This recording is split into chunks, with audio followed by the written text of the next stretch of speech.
Good evening. I'll call to order the Arvada City Council meeting for November 18th, 2019. Call upon Councilmember David Jones. Thank you, Your Honor. If you would join me in a moment of silent reflection.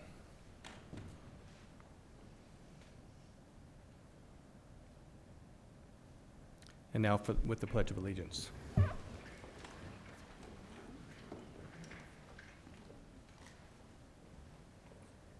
Pledge allegiance to the flag of the United States of America and to the republic for which it stands, one nation, under God, indivisible, with liberty and justice for all. Kristen Rush, if you'll call roll. Mayor Pro Tem Williams. Here. I'm sorry, Mayor Williams. Mayor Pro Tem Miller. Here. Councilmember Pfeiffer. Here. Councilmember Ford. Here. Councilmember Jones. Here. Councilmember Marriott. Here. Councilmember Simpson. Here. Next, we have the approval of minutes of October 21st. Any changes or corrections? Seeing none, they will stand approved as presented. Next, I'll call upon Councilmember Bob Pfeiffer. Thank you, Mayor. The Saturday after Thanksgiving, November 30th, 2019, is known as Small Business Saturday. The Arvada Center, the Arvada Economic Development Association, and Old Town Arvada Business Improvement District are partnering in a promotion asking people to shop Arvada small business this holiday season, highlighting the national shopping holiday, November 30th, which is referred to as Small Business Saturday. Small businesses create jobs, boost Arvada's economy, and preserve neighborhoods. Each purchase made in Arvada goes to pay for the city services such as police, parks, and street maintenance. Keeping the dollars in Arvada helps keep and retain quality jobs. Small businesses are the nation's largest employer and account for the majority of job growth. Next time you make a purchase, remember to shop Arvada. Members of the Arvada Economic Development Association, Arvada Visitor Center, Old Town Arvada Business Improvement District, along with small businesses, are present to accept our proclamation for Small Business Saturday. So if you want to, I'll start walking down while I read the proclamation. Whereas the government of Arvada, Colorado celebrates local business and the contributions they make to the local economy and community. According to the United States Small Business Administration, there are currently 30.7 million small businesses in the United States.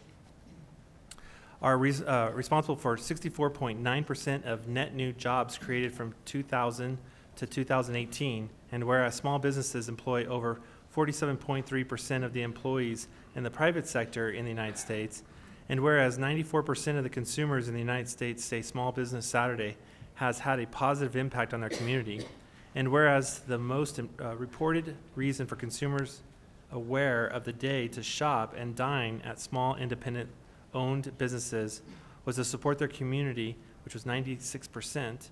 And whereas Arvada, Colorado supports local businesses that create jobs, boost our local economy, and preserve our communities. And whereas advocacy groups, as well as public and private organizations across the country, have endorsed the Saturday after Thanksgiving as Small Business Saturday.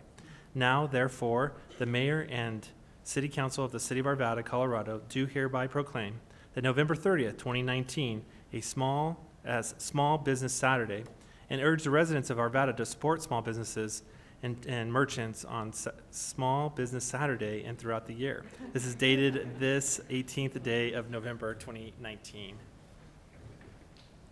Joe, do you want to say?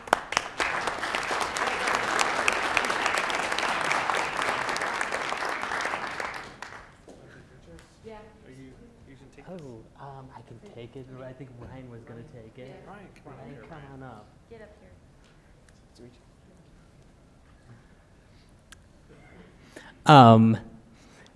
Of course, we don't have to tell you how much we love our small businesses here in Arvada, and especially in Old Town Arvada. So we encourage everybody to come out on November 30th for Small Business Saturday. Just a little brief overview of what we have planned for the day. We will be starting the kickoff in Old Town Arvada Square at 10 o'clock, where we will be featuring free coffee from Hunter Bay Coffee and, of course, free breakfast tacos from Schoolhouse. And we're really excited because new this year, we are doing giveaways all day from 11 to 4 o'clock, where we just have a ton of businesses participating. So Of course, go to our website, go to our Facebook page. You'll see all the event details there. And we appreciate the council and the mayor's support and everything that we're doing down there. Thank you, guys. And just really quick, let's just go through and everybody say what business you're with, who's here tonight. Well, I'm Joe Hanksler. I'm the executive director of the Old Town Arvada Business Improvement District. I have a local business in Arvada, but I'm here representing as the chair of the Business Improvement District. Debbie Pearson. I'm Lori Drienka. I own the Eli Ashby Healing Arts Center and Carly's Boutique on Grandview. Yeah, and I'm Jack Miller, owner of Jack's Bar and Grill, the Village of Five Parks, also the owner of Village Square at the Village of Five Parks, where we have a number of great restaurants and some other vet, dentist, eye doctor, some great things out there. So don't forget West Arvada also. And I brought a gift for the council. Unfortunately, there's only 4 of our famous homemade jelly in it, so you'll have to do battle after the meeting tonight. I've had it, and I am ready to battle. And I got to follow him, but my name is Ryan Talata. I'm the branch manager at On Tap Credit Union. Debbie Hansen, La Dolce Vita Coffee Shop on Grant and Old Wadsworth. Very good. And I would be amiss if I did not also point out, as Lori told me to, that the Old Town tree lighting is also on Small Business Saturday, so we can't wait to see everybody down there for that as well. Thank you. Yeah, the tree lighting ceremony starts at 5. The actual tree lighting will be at 6, and I was able to get my schedule rearranged, so I will indeed be there in one of my typical mayor colorful outfits. So, very good. Okay, next we'll call upon Councilmember Nancy Ford. Picking out some jam.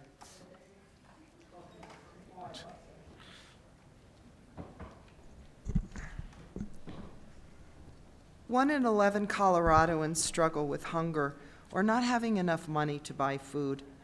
Over 3,100 Jefferson County public school students are recognized under the federal McKinney-Vento Act due to their housing insecurity. That number exceeds the count for Denver public schools.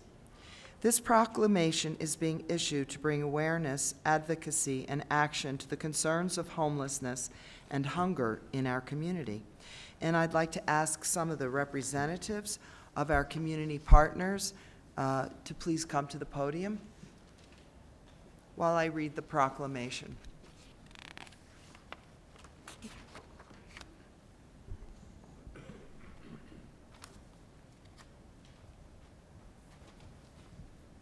And it looks like we have Mitzi Hicks from Growing Home, Rachel Robinson from Project Angel Heart, Jill Fellman and Sandy Martin from Community Table, Pam Breyer from the Action Center, and Scott Shields from the Family Tree.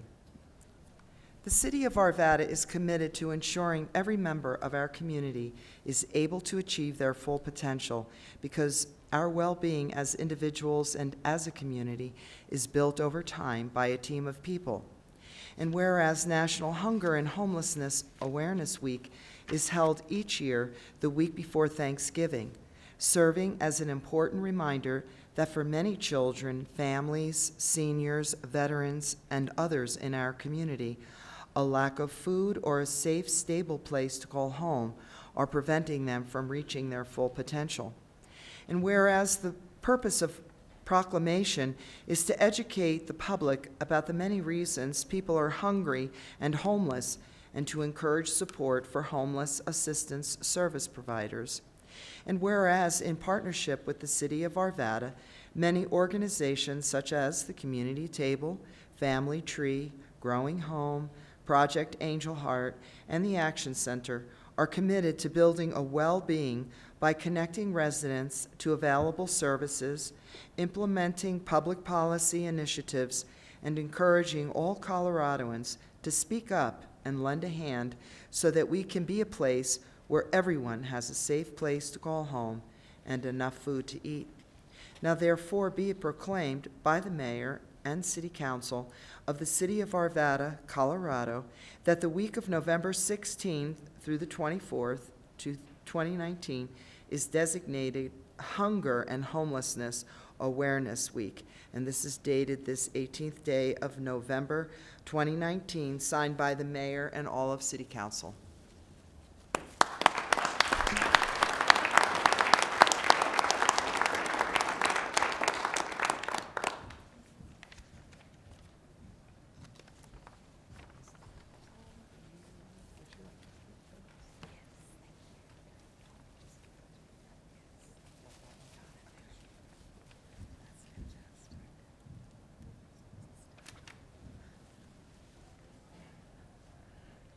On behalf of the staff, board, volunteers, and families of Growing Home, we greatly appreciate the efforts of the Arvada City Council to shine a spotlight on the problem of hunger and homelessness in our community.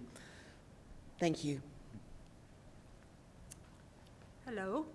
As Arvada being our primary home and serving the northern Jefferson County area, I can't thank you enough for this proclamation, and along with all these great agencies that we also work with. So I just mentioned that we serve 11,000 people annually through the store, 800 children, so that's separately, through our backpack program. Over 400 homeless individuals have been through our doors this past year, and around 200 seniors exclusively through our mobile pantry and the box program for seniors. So we run this whole gamut, and we thank you from the bottom of our hearts for recognizing this. And I also thank everyone that's here because they're doing fabulous work, and we partner with them to take issue with helping those folks that find themselves homeless and hungry. So thank you. So we've all heard the phrase, it takes a village. Well, my village, our community, we all come together to help everyone thrive. And thank you for being part of that. Good evening, Mayor, members of the City Council. Thank you very much for recognizing and proclaiming this week, Hunger and Homelessness Awareness Week. I'm Scott Shields with Family Tree, and as you probably know, Family Tree's been here in the Metro community for over 40 years. We focus on the interconnected issues of child abuse and neglect, domestic violence, and homelessness, and there's probably not a day that goes by where it doesn't feel that homelessness is the connecting point with all of our efforts and all the work that we do. And at the very end of the proclamation that was read, I think there's a very important phrase that we believe fundamentally at Family Tree, and that is, everyone needs a safe place to call home. And so we recognize at Family Tree that that is a fundamentally important and driving factor in our work and in our community.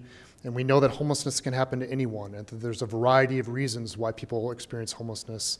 And it takes a group like the City Council and the City of Arvada, and as previously mentioned, our partners. I also want to recognize Arvada Police Department for the work that they do, which is very important in our community in terms of the outreach and the connections they're making with people experiencing homelessness. So it indeed takes a whole comprehensive approach to this work and a number of partners to do this work together, and we appreciate your recognition. Thank you.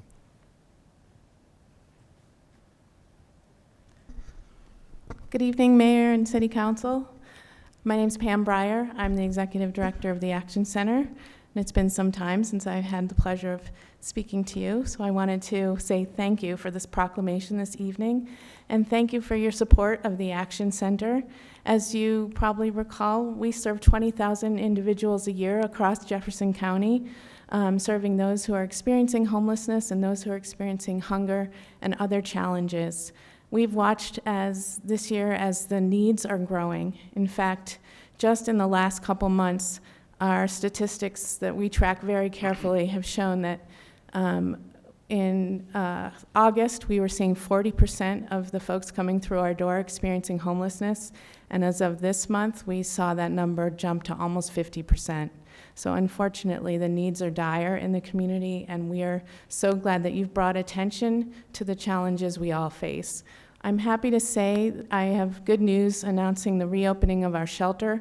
happening in January in partnership with Red Rocks Community College to serve students on their campus who are also experiencing homelessness. These are students who are trying very much to get ahead and finish their degree and go on to lifetime stability, and the homeless and the housing costs are really getting in their way. And so we're really happy to be able to reopen our shelter and serve that important population. We also have some really exciting events coming up. Our Thanksgiving drive will be coming up this Sunday, and we expect to serve over 5,000 families at that drive. We have our holiday gift shop coming up again. Over 5,000 children will be served through our holiday gifts, making it possible for families to celebrate the holidays happily. And we have a number of we have a big sock drive event where we're working to break the record for the greatest number of pairs of socks collected in any one given day. So that's coming up on December 4th, and we're trying to collect over 10,500 pairs of socks representing the number of homeless individuals in Colorado. So I greatly want to say how much we appreciate your support, and thank you for all that you've done for the Action Center and for all of these amazing organizations that work so hard to make sure that our community continues to be a safe and healthy one for as many individuals as possible. Thank you so much.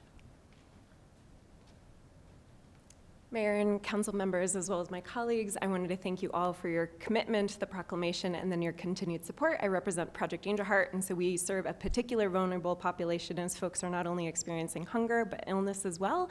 And we know 1 in 3 individuals that are living with an illness also struggle to either afford medication or put food on the table. So with your support, we're able to provide over 22,000 meals to more than 140 Arvada residents this year. So I just wanted to say thank you from the bottom of my heart, as well as to my colleagues for all the great work that they're doing in the community. So thank you.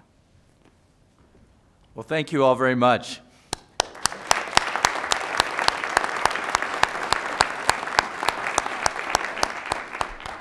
My quick commentary is that, you know, the city government can't do it all, and nor should we try to do it all. But with our partnership with these great nonprofits and other great nonprofits throughout our region, we're able to accomplish so much more together. So thank you all for what you do. Next, we'll move on to public comment, and sticking with the theme of what we just heard, I'll call upon Katie Winter.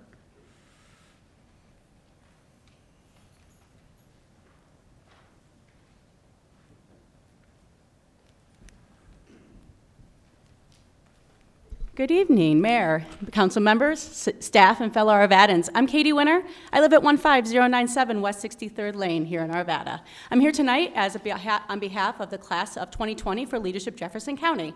It's a group that meets about once a month for an entire year, studying issues that impact our JeffCo. You know, for our community impact project, right away we all discussed the problem of hunger and homelessness. And we realized that what we wanted to do was to do something that would lift up other organizations that are already working on this critical issue.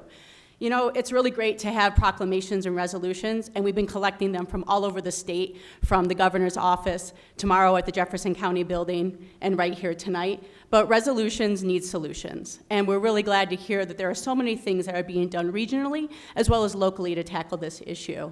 It's really great to come here tonight and to see the members of the Arvada Police Department. It makes me think about the Homeless Navigator Program, and also about the CORE team, Community Outreach, COR, Enforcement and Response team that is working so hard in our community every day with Officer Sarah Horan. So thank you, Chief Straight and others, for supporting that program and reaching out when it's needed most.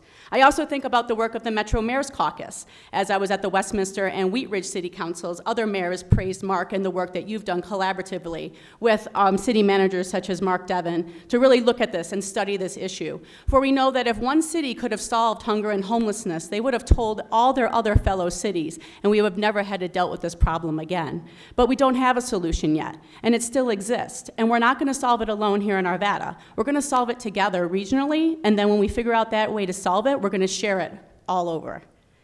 There's a lot of opportunity to give coming up with Colorado Gives Day. I've already pre-scheduled some of my donations, and I'm sure some of you are already thinking about ways that you can give back. These organizations here tonight all have their own portals for 501c3 nonprofit donations. And of course, they've mentioned, as Pam, some of the other ways they're asking communities to give: socks, hats, coats, jacket, money. Whatever you can do, any little bit helps coming together to solve this issue in our community. I also want to take a special notice with Jeffco Public Schools, who offered their own resolution, and yes, we are seeing those numbers growing for our children in our schools. So again, we have vulnerable populations all over our community. It's not just an Arvada problem. I think I covered it all tonight, but really I want to thank so much you for issuing this proclamation and resolution to raise that advocacy and awareness and hopefully action from our community. Just because you can see hunger and homelessness doesn't mean that nothing's being done about it. And I would encourage all of our citizens to speak up, pitch in, and reach out to help in their communities. Thank you. Thank you. Next we have Mike Miller. Did you wish to speak now in addition to during the public hearing on 5-star? Just later. Okay. Anyone else wish to address City Council at this time? Seeing none, we'll close that portion of the public comment, and we'll move on to the consent agenda. We have 10 items on the consent agenda tonight. The first is a resolution authorizing a professional services agreement and a software license, maintenance, and support agreement, each between the City of Arvada and Journal Technologies for professional services relating to the installation, licensing, maintenance, and support of municipal court management software. Second item is a resolution authorizing an agreement between Arvada and Stan T for professional services related to the civil engineering design of Ralston raw water pump station and pipeline project in an amount not to exceed approximately $1.44 million. Next one is a resolution authorizing an agreement between Arvada and First Bank for provision of loans through the Essential Home Repairs Program. Fourth item is a resolution authorizing the issuance of a blanket purchase order in the amount of $600,000 with Hill Petroleum Company for the purchase of fuel used in city vehicles and equipment. Next item is a resolution authorizing the issuance of purchase orders in the amount of $400,000 with Avtech Electronics for the purchase of safety supplies, parts, and equipment for the outfitting of emergency vehicles. Sixth item is a resolution authorizing the issuance of purchase orders in the amount of $175,000 with Transwest Trucks, Inc. for the purchase of vehicle parts and equipment. Next one is a resolution authorizing the issuance of purchase orders in the amount of approximately $167,000 with Corf Continental for the purchase of 4 2019 Ford F-250 4x4 pickup trucks.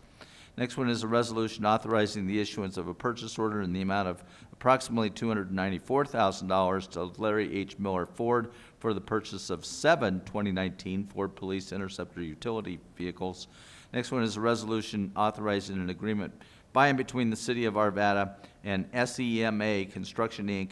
for construction manager, general contractor services for the West 72nd Avenue, Kipling Street to Sims Street project in an amount not to exceed $530,000.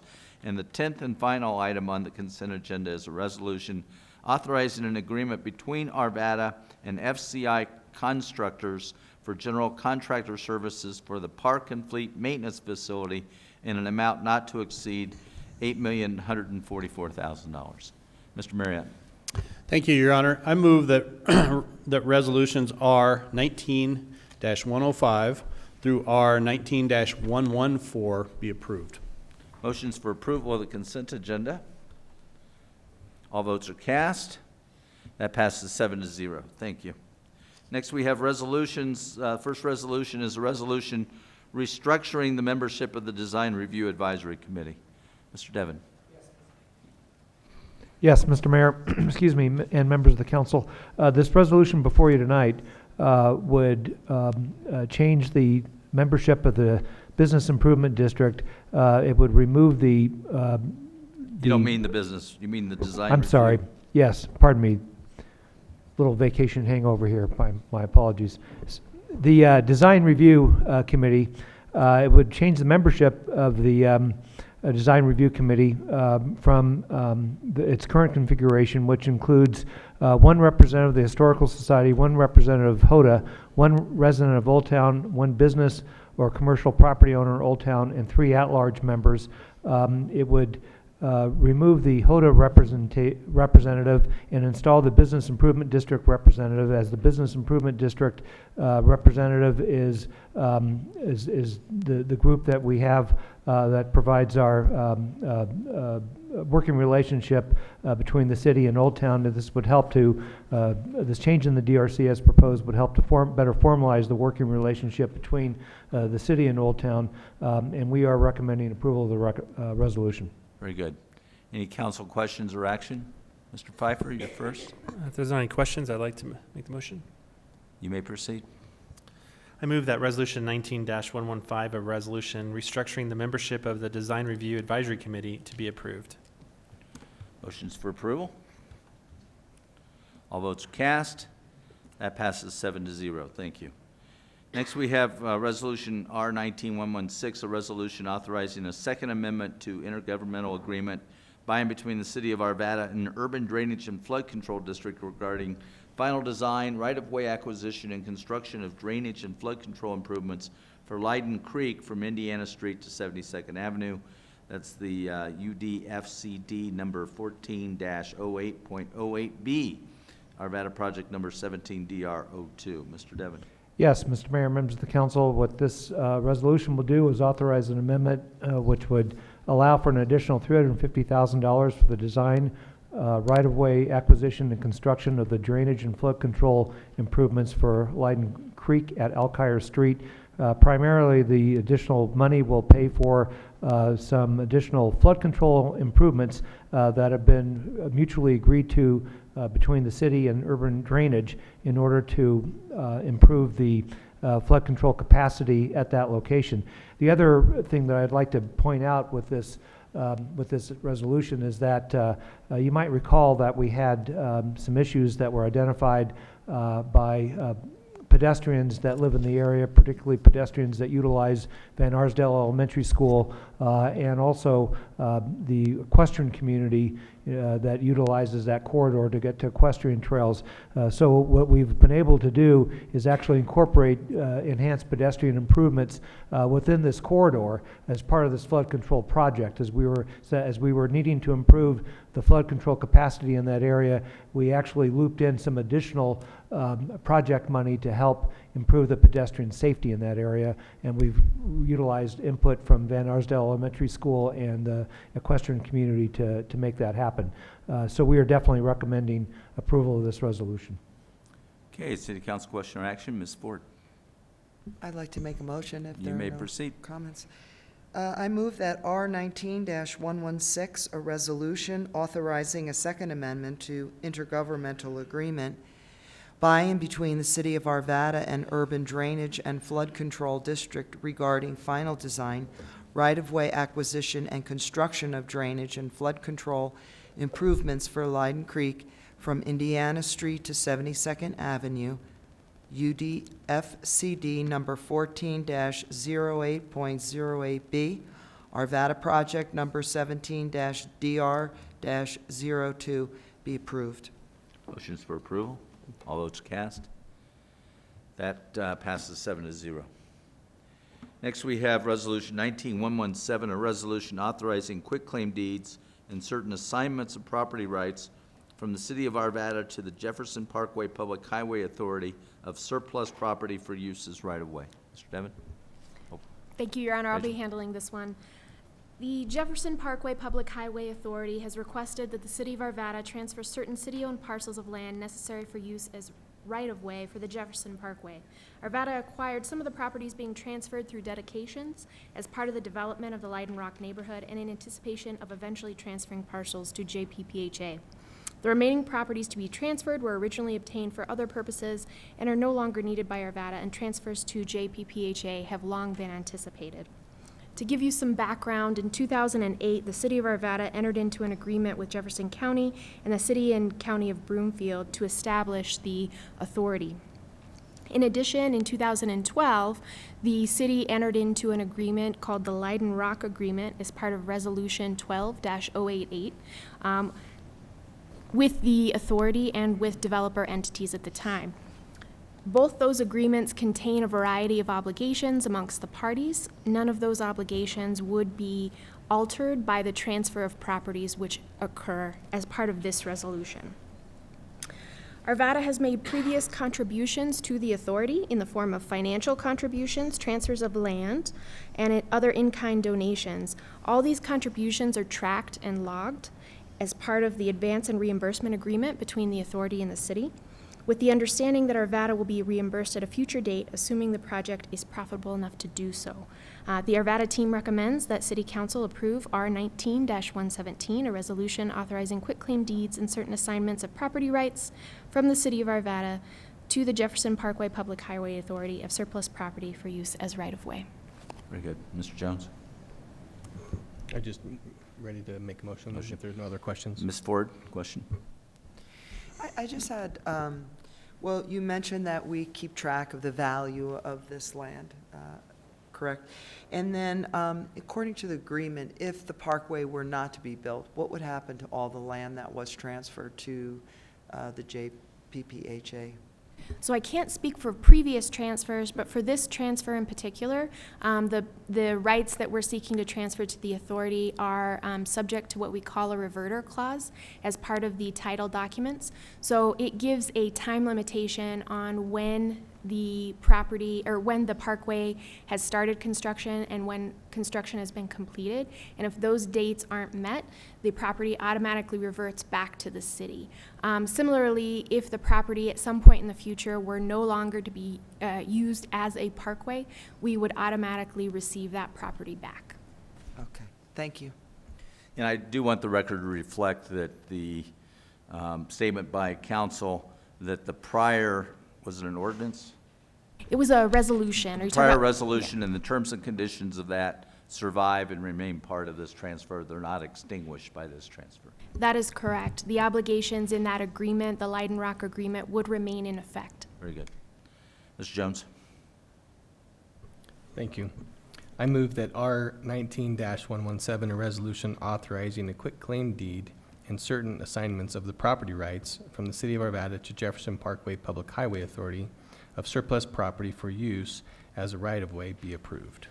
Motions for approval. All votes are cast. That passes 7-0. Thank you. Next, we'll move on to first readings. Ms. Miller. Thank you, Your Honor.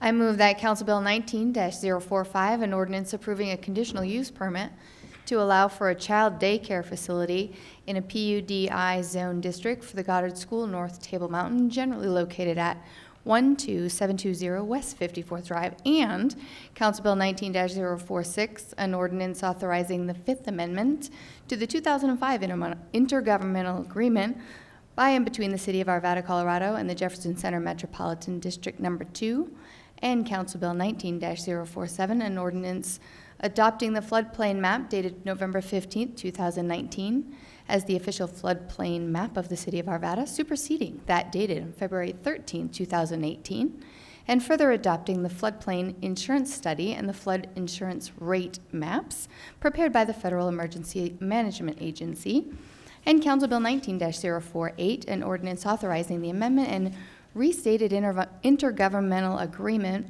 between the City of Arvada, Colorado and Haskins Station Metropolitan District, all be approved on first reading, published in full, and public hearing set for December 2nd, 2019 at 6:15 p.m.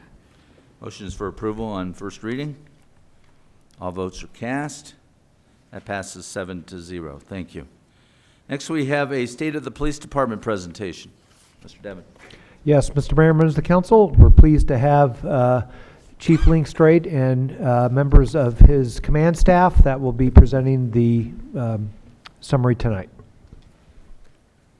Good evening, Mayor, Council. Welcome, Councilmember Simpson.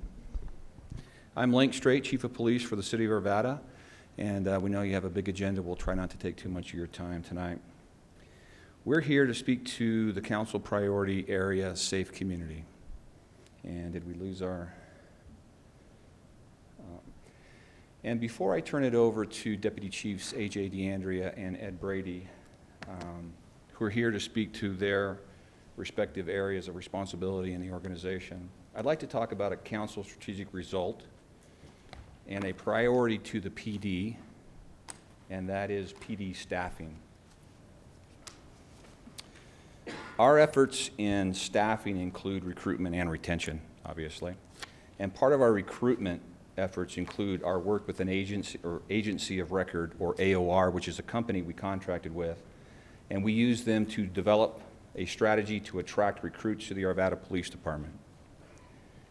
In that effort, we wanted to develop a simple yet recognizable marketing campaign highlighting our agency and how special the Arvada Police Department is. From that, Built Blue was born. And you'll see that slide there that represents that. And I would encourage you to Google Built Blue and see if you have what it takes to be an Arvada police officer. At the beginning of this year, APD had 175 of our 187 police officer positions filled. During this year, we had 11 departures from the PD. 2 of those were retirements, 9 resignations, 6 of those went to other agencies. Today, I'm happy to tell you that APD has 190, of our 187 positions filled. Now you may be asking about the math there. But the overhire strategy was intentional, and it was a recognized tool to maintain PD staffing levels. And as an example, if we were to wait for an opening in PD staff, recruitment, academy training, and field training takes up to a year. So we would never catch up if we take that strategy. It's important to point out the efforts of HR, finance, the city manager's office, and council in supporting the pay and benefits of our officers to keep us competitive in a very competitive market. To meet our staffing levels, we in no way compromised our high standards. You have, simply stated, the finest officers. They display extreme professionalism and restraint on a daily basis. They are highly educated, highly trained, and thanks to all of you, they are provided with the best equipment and the best resources. We ask a lot of our officers, and it's a difficult job at best, impossible at times, but our officers step up and take on that responsibility day in and day out, or as they say, 24/7, 365. As this slide shows, we do it efficiently. Our officer per 1,000 citizen ratio is the lowest in the metro area. Now, we also understand that there are other ways to measure what our officer per ratio should be. And it's not just the number, it's not just 1,000, it's also call load and the crime rate. And with that, I will turn it over to Deputy Chief Ed Brady to talk about some of the other areas in the police department.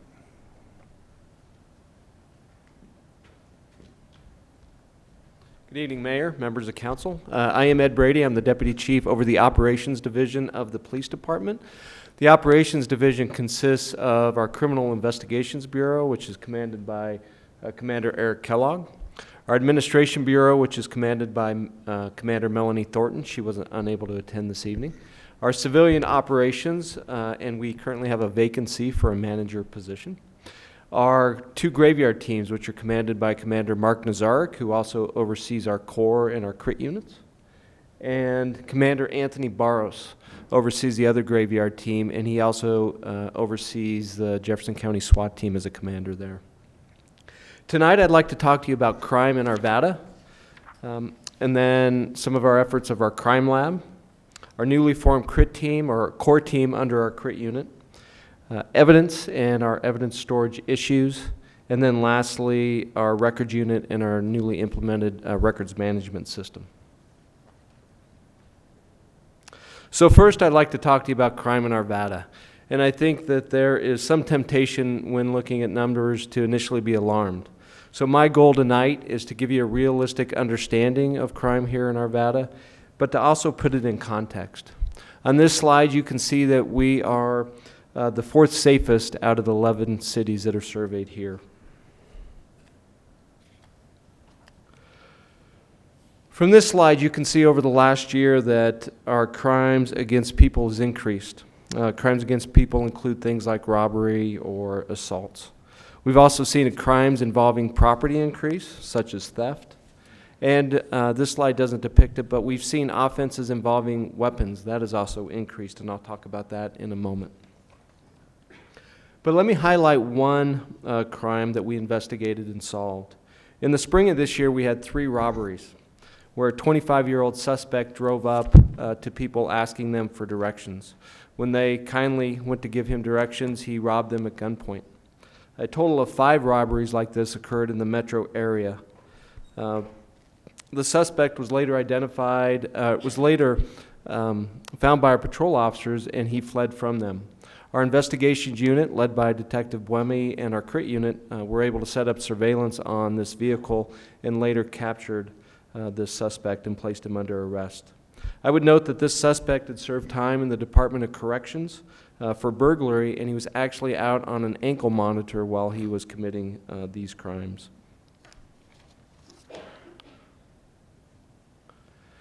I mentioned earlier that property crimes has increased in Arvada, but we are consistently the second lowest of like-sized cities in the metro area. Some of our top locations for property crimes like theft occur at our big box stores. This slide shows you that we are the red line on this slide, and it again shows that we are consistently, even though with the slight increase last year, second lowest of the like-sized cities, as I mentioned earlier. I mentioned earlier that we are seeing a number of crimes, a rise in offenses involving weapons. But as this slide depicts, even though we've seen a rise, again, we're consistently one of the lowest of these like-sized cities. But this allows me to highlight another crime that we investigated and solved earlier in the year. In May of this year, a 37-year-old suspect who had 7 prior felony convictions and was recently released from the Department of Corrections was involved in a road rage incident with an 18-year-old female. During the incident, the suspect, who was driving a stolen car, rammed this young lady's car. He then got out and punched her through the open driver's door window. When he left, she attempted to follow him to get his license plate. When he noticed this, he stopped, he got out of the car, took out a gun, and fired a .45 caliber round into the hood of the vehicle. Fortunately, she was not injured in that shooting, but she was obviously injured from the assault.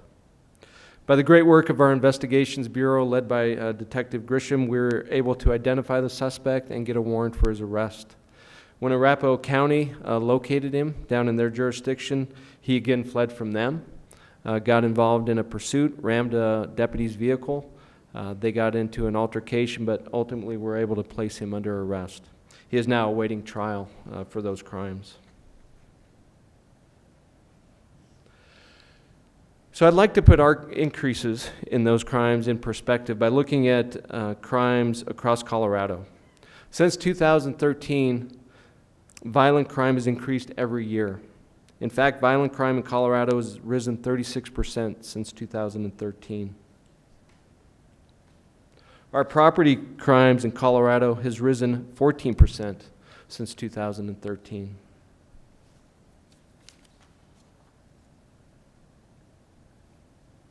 On a positive note, our motor vehicle thefts have seen a slight decrease, including our recovered stolen vehicles. I would note that our crime lab, our crime scene investigations unit, are very diligent about processing motor vehicle thefts and collecting DNA and other physical evidence from those vehicles. You should know that this does not occur in every police department. This slide is from CATPA, and CATPA is the Colorado Auto Theft Prevention Authority, and they too show that there has been a slight decrease in motor vehicle thefts in the metro area. Another issue I'd like to address is assaults on our police officers. Last year we had over 30 assaults on our police officers. Now while this year we don't expect to reach that number, even one assault on an officer is too many. As you may recall, in April of this year, Officer Troy Grahn was dispatched to a roadway hazard near 68th Avenue and Beach Street. When he exited his vehicle to remove the hazard, a chemical bomb was thrown at him, a chlorine bomb was thrown at him, which rendered him unconscious. He dealt with medical issues for weeks after this event. Ultimately, our detectives and our crime lab did great work, and they identified the suspects who were later arrested. Those suspects ranged in age from 16 to 19 years of age. Ms. Ford, I'm sorry I missed. Do you have a question? I just had a couple of things. Could you give me an example of what a society crime is? That might be something like a drug offense, where there's no necessarily a victim, like as an assault or a theft would involve a victim. Okay. And then in terms of the crime increasing, you said from about 2013, has that been, I don't remember the statistics, but is that when our population has been truly expanding? Is it because we just have more people that we're seeing more crime, or do you see another reason for the increase in crime? Well, I'm sure there are many reasons to explain some of the increases in crime. Population increases may be one of them, although I've recently seen in the news that as many people have left the state as come in, but I'm not positive on those statistics. If you recall, in November of 2012, Amendment 64 passed, legalizing recreational marijuana. Some of the information that you saw and that you're looking at before you on those slides comes from Rocky Mountain HIDA, which is HIDA's high-intensity drug trafficking area. And when looking at the data on violence and property, they were able to put that together, outside and away from marijuana. However, it is interesting to look at the correlation that many of these things have increased since 2012. But I'm sure there's a number of reasons for that. But population and possibly the legalization of marijuana may have contributed to that. Go ahead. Thank you. The second incident involving an assault on an officer occurred in June when our SWAT team responded to southern Jefferson County to arrest a wanted known felon. When they went to contact him, the suspect opened fire on our SWAT team operators. They returned fire, killing him in that incident. But these cases just highlight the dangers our officers face on a daily basis. The next area I'd like to talk about is our crime scene investigation. Now, I fully admit that I'm biased, but I do believe that our crime scene investigators are the leaders in the metro area. On patrol, we have officers who are especially trained, and they're called crime scene specialists. But our crime scene unit are experts at using modern technology. We call it the Pharaoh, which is depicted here, and also drone technology to recreate crime scenes. In addition to the crime scenes they've processed here in Arvada, they've also processed others for other agencies, including the tragic I-70 crash in Lakewood. They processed a block-long crime scene in Lakewood where Lakewood SWAT responded to an active shooter. And they processed the crime scene of the tragic death of State Trooper William Moden, who was struck by a vehicle in June.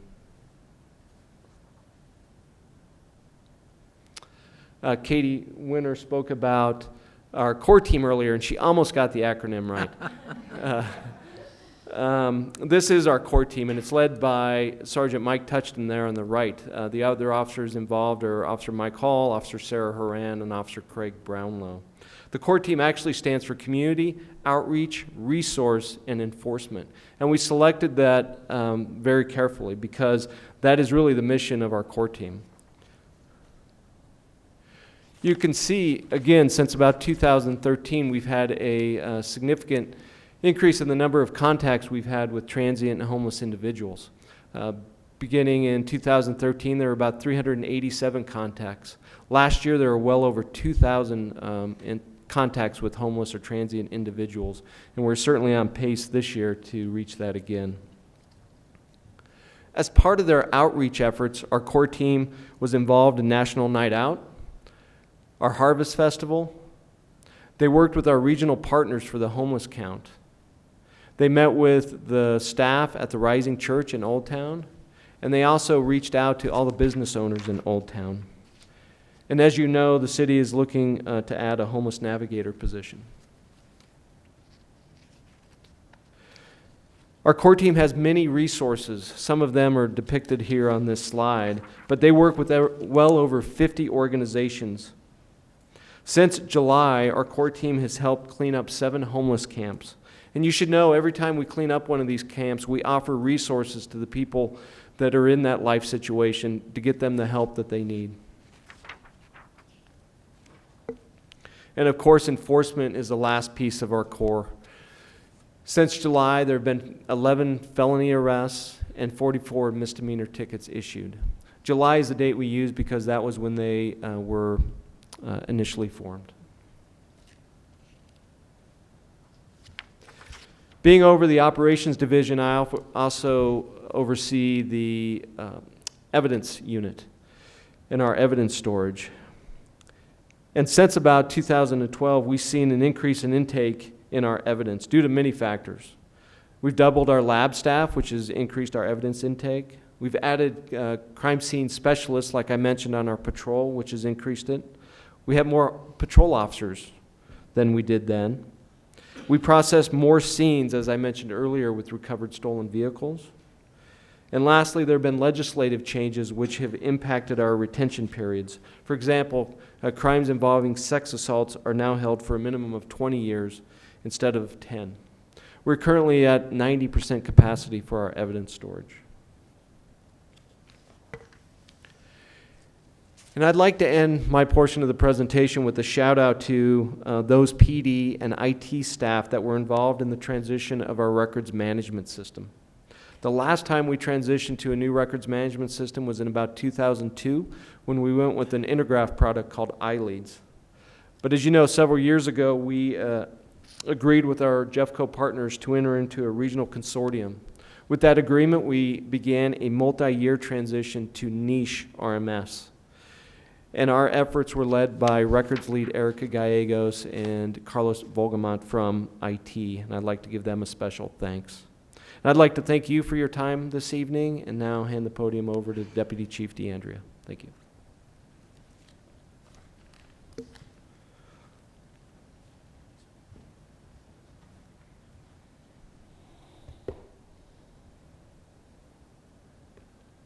Good evening, Mayor, council members. It's an honor to have the opportunity to speak to you guys tonight. I'm going to be going over my responsibilities, which is primarily our sector division. Also, some things with the Gold Line, talk about some traffic safety, our fleet, youth engagement, and some of our protective equipment. So I'd like to start with our sectors. And for those of you that don't know, our city is divided up into 4 geographical areas with specific services for those individual communities.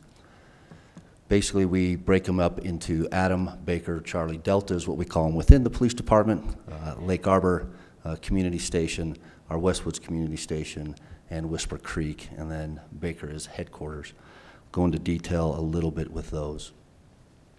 You can see on the map, though, those geographical boundaries aren't stationary. We evaluate them every few years to make sure that we are providing the greatest service that we can to the communities.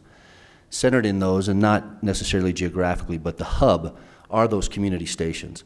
And we have seen great dividends in having those stations in the community to allow our citizens to be able to come and receive a very unique police service based off where they live. I'll start with the Northeast, and that is our Adams sector, or what we call our Lake Arbor Community Station. The commander there is Bob Vanderveen, seated in the back. All of our sectors are close as far as what we deploy out of them. Numbers may vary based on calls for service, but they all have a commander. They have sergeants to manage the officers and the shifts. Officers, of course, which carry the burden, right, calls for services. We have detectives in all of them. Right now, not in our Whisper Creek station, but after the first of the year, we'll have detectives assigned out there as well. Traffic assets, school resource officers, animal management officers, police service technicians are the ones that greet our civilians. They greet you at the community center when you walk in there. And Adam is unique because that is where we base our co-responder unit out of. And our co-responders respond with our officers on mental health issues to immediately provide resources to those that are in some type of mental health distress. Baker, as you could tell from the map, is the smallest, and that's because it has the highest calls for service. It sits in the southeast part of the city, and it is attached here, headquarters right here in this building where we're at right now. A commander that runs our Baker sector is Betsy Westbrook. She's in the back there. She has a lot of weight on her shoulders, as Baker is by far our busiest sector. Moving out to the southwest part of the city is our Westwoods Community Station, or Charlie sector. Commander Portia Hensley could not be here tonight, but it is, again, a star, a shining star for us, a magnet out there for our citizens to be able to come and receive services. And lastly, really what I wanted to highlight tonight is our Delta, or our Whisper Creek. This completed our sector philosophy of having stations out in the community to reach out to our northwest, our population that's growing out there, so they have the ability to come and receive very specific police services based off their community. Puts us in a position to be able to deploy officers more quickly as that part of the city continues to grow. Oh, Commander, sorry, thank you, is she's going to be mad at me, I'll tell you that right now. Commander Shelley Moriarty, who has done an incredible job in taking that project and rolling it out. We rolled it out May 1st, so sorry. Thank you. Good job, Mr. Jones. Yeah, thank you, right? I want to move on to our gold line. With great anticipation, the gold line rolled out, right? Very exciting for all of us. We at the police department have been dedicated to make sure that we have a safe experience for our citizens to be able to ride the gold line down into Union Station and then be able to go anywhere they want to go. We've partnered with RTD, and currently we run 2 4-hour shifts with 2 officers, and that's 6 days a week, Monday through Saturday. Saturday we do an additional shift that goes much later into the evening, again, to ensure a safe experience for all of our citizens. Traffic safety. This is always on everybody's mind.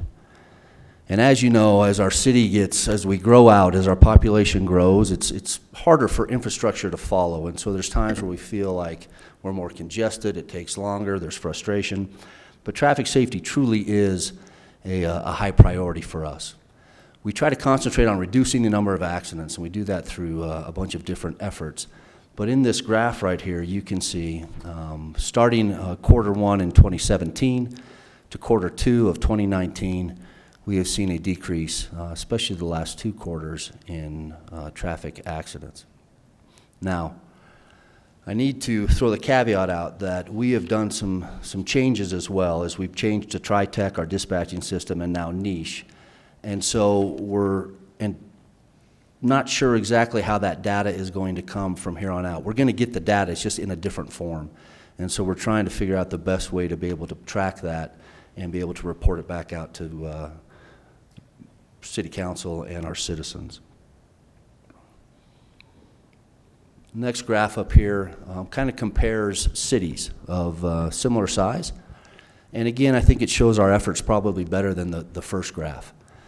As you can see, Arvada, when we compare ourselves to the other 2 cities that are on the slide there, we're at 10.9 accidents per 1,000 students, or per 1,000 residents. Lakewood did not have their population numbers for 2018, so that is at 2017. But you can see that we are well below the other 2 cities in comparison. Because of the great efforts of our recruitment and the ability to expand the number of officers that we have, we've been able to go back and revisit having a full-time DUI unit. Starting July 1st, we have 2 full-time officers that is their primary duty is DUI enforcement, working Sunday through Wednesday and Wednesday through Saturday. Again, that started July 1st of this year. To November 11th, a week ago yesterday, we've seen our DUI arrests go up 25% by their efforts being there to be fully dedicated to that. And I need to throw out that one of those officers had a new addition to his family, so he hadn't been participating in the enforcement as he's been on FMLA. But you can see that the focus on that has really assisted in our DUI enforcement and education, right?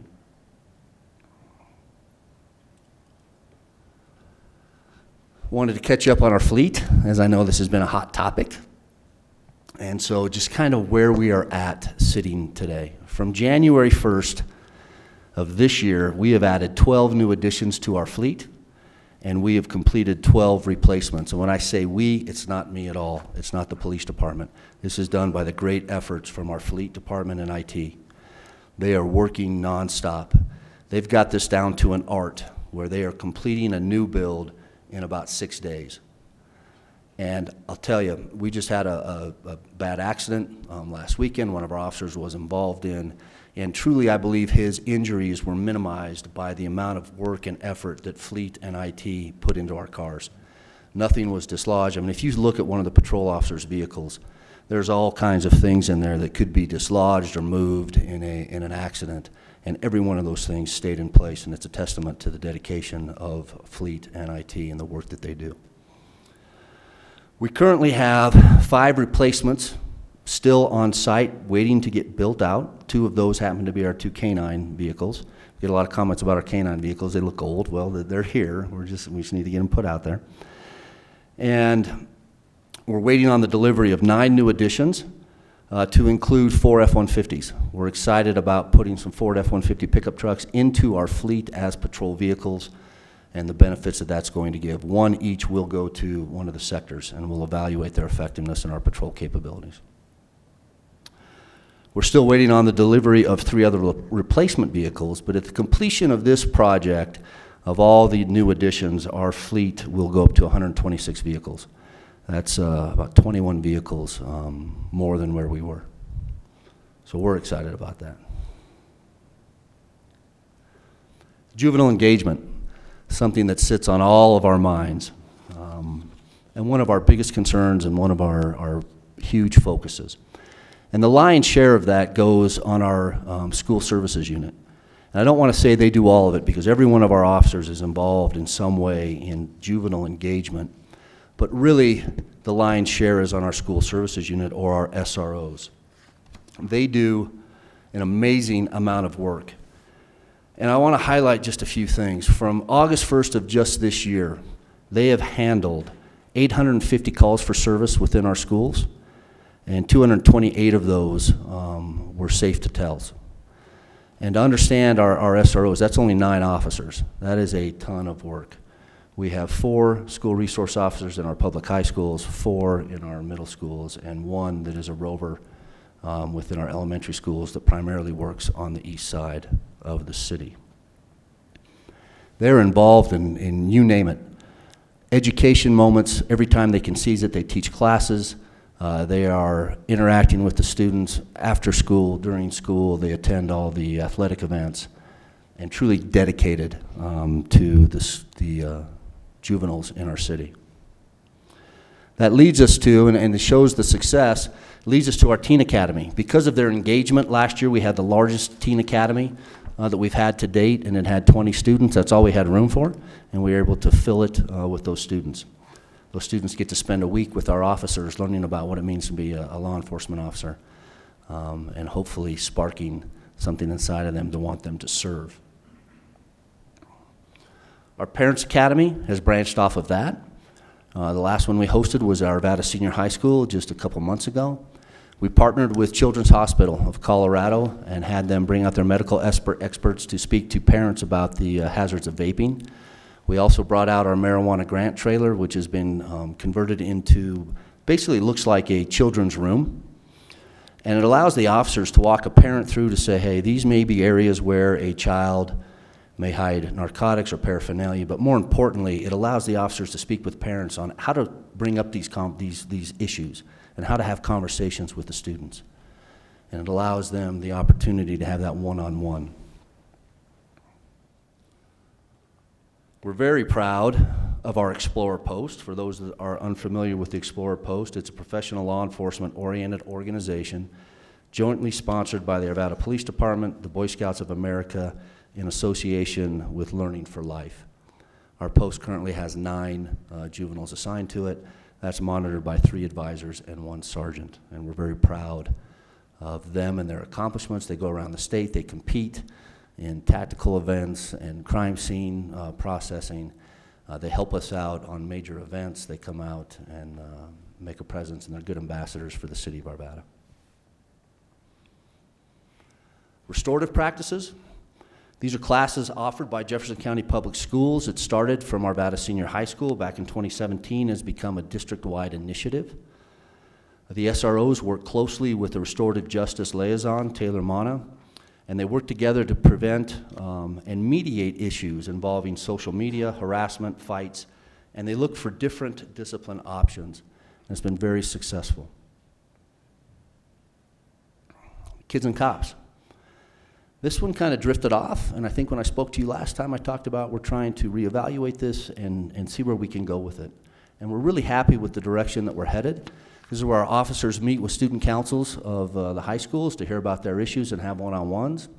Throughout these meetings, they have decided that one of their goals is they actually want to come here to City Council and present to you, all right, and basically a council-to-council education and a real-life experience for them. So we're hoping that that's going to move forward and we'll get that accomplished. And lastly, I want to close out with our Shield 616 and the efforts that we have done with them to, one of my slides has disappeared here, but we'll go to the last slide. That's okay. You probably have a different slide on the packet in front of you. But basically our efforts with them, they have donated over 26 rifle kits to the Arvada Police Department. You figure each kit consists of a ballistic helmet, first aid equipment, a rifle carrier, which is life-saving equipment for the officers, and that's valued at about $14,000. Through these donations, we've saved a little over $36,000 that have been donated in equipment to the police department. Again, these are life-saving equipment for our officers. 31,000 of that came from Ford. And I just want to talk about the reputation of this agency. Ford could have picked, now this was a local TV ad. It wasn't a national ad. But Ford could have picked any agency in the metro area. And they chose the Arvada Police Department. That's based off of our reputation and what we have with our community. With that, as you know, we received one heck of a publicity thing as they aired a commercial about Shield 616, Ford, and the Arvada Police Department last year during the Super Bowl. And so we were very honored with that. And with that, I will turn it back over to Chief Straight for some closing comments. I know it's a long night. Thank you very much for your time. And if you have any further questions, we can answer those for you. If not, thank you. Mr. Fiver. First off, Why did I not Yeah, see of that course, coming? of course. I'm sure David's right behind me. No, first off, I want to say thank you. This is a great presentation. It's good to have kind of the 360-degree view into the police department and the accomplishments and the successes. It's kind of a fun reflection back into your successes by ending on a commercial that we all dropped our jaws and didn't know were happening during the Super Bowl. The police department, it's exciting to finally see. I think since I've been here for 8 years, I don't think I've ever seen it fully staffed, so it's also good to see that. I do have, now that you have kind of looked inward and you have solidified your department, or you're starting to get all your positions filled, you're feeling, I wouldn't say you're ever comfortable in a spot, but I think there's always opportunities to grow and expand and continue that improvement to our community. So I do have a few questions for you. That being said, does our team get involved with the traffic incident management? And I'll explain why I'm leading these questions, but it's usually around congestion. Right. But traffic incident management, do we have teams that are dedicated to the regional transportation? So we have been partners with that. Our involvement, I will be honest with you, recently has not been what we want, but Commander Shelley Moriarty is overseeing our traffic unit now. Okay. And so that has been one of her priorities, so yeah. Okay, so we can continue, and where I'll go is on this next question is on the traffic enforcement. It directly does impact congestion, and it's not a negative thing. It's actually a positive thing, because why I applaud that there's traffic enforcement and that should continue, and why you see a decline in accidents is because of that enforcement. And I will also say that why I also applaud your team is because if you avoid accidents, one, obviously the most important thing is we're saving lives. Second, we're saving property damage. And third, we are trying to reduce congestion.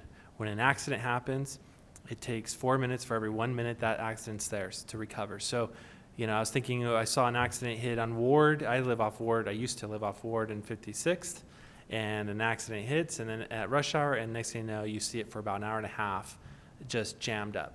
So I think we all need to be aware that traffic enforcement is not only to get people to, abide the law, but it's also to make sure we all have a safe and expeditious travel through our city. So I applaud that. That leads into my other question, which I've been noticing an increase, and maybe, I don't know if you've looked into this, but I've noticed a lot of communities are now relying on community service units, which seem to be some sort of, I would assume, police technician group that are doing some form of support services that are just not here at the front desk. I think Wheat Ridge does it. I've seen Fort Collins is really promoting it now. Several other organizations are using them for traffic control or for traffic investigation, like Denver does. Others, have we thought about anything in there to enhance and support our officers out in the field using something like that? We actually used to have a program like that. Yeah, a long time ago. Yeah, they were accident investigators. They were civilian investigators. For the Arvada Police Department, I think what we're doing is right for us, and that is having our officers out there. We have traffic officers that can do traffic enforcement. A civilian can't, and they can also respond to the accident and work those. The primary responsibility for traffic safety lies with the sector commander and that sector officers and traffic officers out there. They can then request assistance from the traffic unit for a more robust traffic enforcement in a particular area, and we've had that, examples of that in the past. But I would say for Arvada, having our officers conduct the traffic accidents and the enforcement works. Okay, no wraparound services from just the different type of technicians, a different price point, right? It costs a lot to put a police officer fully, uniformed equipment in a vehicle. It does cost more for a police officer, but we can also utilize them in a broader sense. When we have a civilian, we're limited in what we can do with a civilian. Right, because they're not post-certified. Got it. Thank you. And just curious, because I just see an increase in social media and some other things with their community service. So thank you for you're your right. answers. Traffic safety has always been a priority for our community, our citizens. Mm-hmm. We hear about it all the time. It's been a priority for the police department since I've been here in 1987, I'm sure before that. And so we are always looking for ways to make sure that we're enhancing that. And you saw the number of accidents per 1,000 in Arvada as compared to some of the communities surrounding us. So our focus has always been traffic safety. It's not been the number of tickets we write or anything else. It's truly about traffic safety. And I think what we do very well is we actually look at what traffic issues we're having. We start very early recognizing when we see patterns in accidents, and then we go out there and we're surgical in addressing some of those problems. Right. Definitely paying off. And then lastly, I just have to applaud. I've been a big fan of your DUI, dedicated officers. Unfortunately, City Council gets notified when there's a horrible accident or something's going to be on the news, and there's been many occasions where we hear families or lives are taken because somebody decided to get behind the wheel and drive impaired. And to get further, I mean, we're a 40 square mile city, 5th largest city in the Front Range, 7th in the state, and we need to step up and make our streets safer even later at night. And I would assume a lot of people don't drive out because they know there's the impaired driver out there. I very rarely go out past 9:30 because of that. But I appreciate the fact that we're reinforcing this and making sure our streets stay safe even through the night, because There's many, many families still out at night, and our kids are working late at night after school or whatever, and we just got to make sure our streets are safe. So I applaud putting 2 people there to watch that. We're excited to have the resources to apply to that again, and a thank you to Commander Vanderveen, who actually built a structure for this team and put it all together. So I agree with you. Yeah, that's the other Bob, right? That's the other Bob. Other Bob. All right, no, good job to you and your team, all of the officers and everything that you do every day for us. We can't have such a special community without you and your teams and the officers every day doing what they do to make our community better and safer. So thank you very much. On behalf of the officers, thank you. Mr. Jones. I just want to say thank you. But I did want, Bob sparked a thought. The CERT team, the Community Emergency Response Team, I know that they've worked, I've seen them in Old Town working stuff, and I'm assuming that they're working with you closely on whatever traffic or whatever they may be asked to do, but I don't know if that's an agency that you work with directly, or if that's more with the fire department, or... So which, are you talking about our CRIT team, or? No, CERT, it's C-E-R-T. Right. Community Yeah, okay. Emergency Response Team, I think is what it's called. But I know the fire department has worked with them on several things, but I saw them in Old Town when they had one of the streets shut down. They were directing traffic, so. Right. And they'll do searches for us when we need that too, yeah. So we do utilize volunteers. Yes, in that they're all sense, yeah. volunteers. Right. Yeah. So anyway, I just really, again, I echo, all the good things that Bob said about the department. Your command staff is the best, and I appreciate the work that they do in the sectors and all the special assignments that they've got. So thank you for supporting our city and keeping us safe. Thank you. And we have too many acronyms. We have CERT, C-E-R-T, not to be confused with CERT, C-I-R-T, or CRIT, C-R-I-T, or CORE, C-O. I just had to clarify. It's all good stuff. Yeah, it's all good. Mr. Any other Marriott. questions? Yeah, Mr. Marriott. Thank you. So I want to ask you about the core team in Old Town. This first question is a little tongue-in-cheek, but do they have enough to do? Yes. They're looking for stuff. Okay. So the question I really have is, do they have the, not necessarily tools or resources, but the abilities to do things that actually really move the needle? I mean, do they have measurable results where a certain number of people are no longer homeless on the streets of Old Town because of them, or certain other people are maybe That's really a great question. in the Crowbar Hilton where they belong because of them, or how's that going? That is a great question. And the first thing for us to measure is enforcement. That's an easy thing, but that is such a small piece of what the core team is responsible for. So we're in the process right now of trying to get our hands around this and understand exactly what it is. But our measures, as we build them, will include how many people have we referred to resources that have been able to, actually avail themselves to those resources, and we see some benefit to that. They're tracking the number of referrals that they're making. We haven't yet gotten to, what is the result of those referrals. But as we move through this and we start really understanding the depth of this issue, we'll be better off, we'll be better able to create some of those results. So you're absolutely right with that question. Yeah. Thank you. Yeah. Well, I guess the question I've got is, I think it's great that we've got the core team in Old Town, but I've recently received some contact from a citizen who says, are we just pushing the problem out a little bit further in terms of our trails? And so if you could talk a little bit about what we're doing.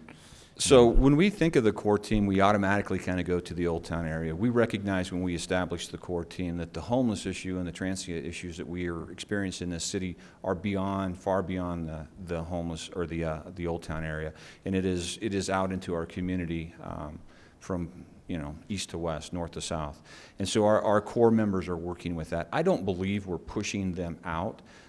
We may start seeing more of visibly seeing them because of the work that the core officers are doing.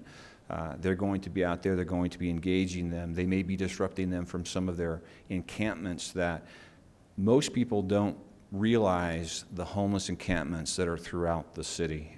We have some pictures that quite honestly would be disturbing to most people, what the conditions that some of these people live in, and we want to make sure that we get them out of those conditions, plugged into some resources where they're much better able to care for themselves. The other part of this is the reality of how much help do some of these individuals actually want, and that is something, that's tough nut to crack, and I don't have the answer to that. We have some individuals that are dedicated to the lifestyle, and they are refusing whatever resources we as a department, we as a city, you know, in the region are offering them. So I don't have all the answers to that, but we will continue to work with that. And then when we get our homeless navigator in place, I think we'll have a better understanding of what's happening regionally and not just in Arvada. Mr. Fiver. Thank you, Mayor. You reminded me of a phone call I got right before the election that I meant to bring up, and it's about pushing folks out. One of the comments I got from a citizen during the election was there's a couple parks that there's been an increase of, I mean, even from the Ralston Central Park, where you have people just completely almost OD'd on a trash can where all the kids are trying to come in and play, and they just don't seem to get arrested or moved on, is the impression, all the way to just stockpiles of needles inside our parks. And because it's being pushed from Old Town, the citizen was concerned. And one of the comments that it made, and this is probably a question for the city manager as well, was the citizen actually spoke with some of the employees who are working in the parks to say, are you reporting this things? And the employee made it sound like that they didn't have much authority to report it to the police. So I just wanted to share that with you, that I think our citizens who work, or excuse me, our staff and team that work in the parks should be equally available to report anything that they see that are unlawful or in question, and that we treat them, the staff, at the same level we would as a citizen. It just, there was an impression left by the citizen that we didn't do that. So just wanted you to know about it and make sure we're watching that, because Yeah, we could certainly. I think our park staff probably knows more about little cracks and crannies and all sorts of things where people are hiding than our police department would ever know, because they're always cleaning them and taking care of these great parks of ours. So just want to make sure that was shared as well, since you brought that up about pushing it out. Because I heard the Tomlinson Park was one, Skyline's starting to see a little bit more. So if you could. We can certainly work with the other departments, and particularly the parks. But you did mention something that I do want to address when we talk about this, and we get this request from citizens, and I know that you do too, and that is that notion that we want somebody to, and we talk about pushing them out, and people have said, I've noticed that the police department has pushed them out. I just want to make it clear that that is not our intent in any way, shape, or form to push anybody out or push them on. Our intent is to get them plugged into services. Now, when we engage them, when we interact with them, that is probably exactly their description. The police department is pushing us on. That is not a tactic that we use. That is not what is going on. It is truly engaging them, trying to find out what they need, and then what we can provide for them. And some of this is just the reality of expectations of our community. Because somebody is experiencing homelessness and they're in a park or they're in a public place, they are community members, they are citizens, and they have every right that the rest of us have, and we can't go in there and just push them on, move them out. Now, certainly, Councilmember Pfeiffer, to your point about drug use, defecating, urinating in public parks, theft, those types of things. That's why the E on the core team is about enforcement. We're not going to turn a blind eye to criminal behavior, but our first line of defense really is to try to get them the resources they need. Very good. I don't see any other questions. Again, thank you to your great department. Thank you for your leadership. Thank you to your team and all of you that are here from our various stations. We appreciate your great job of keeping us safe. Thank you.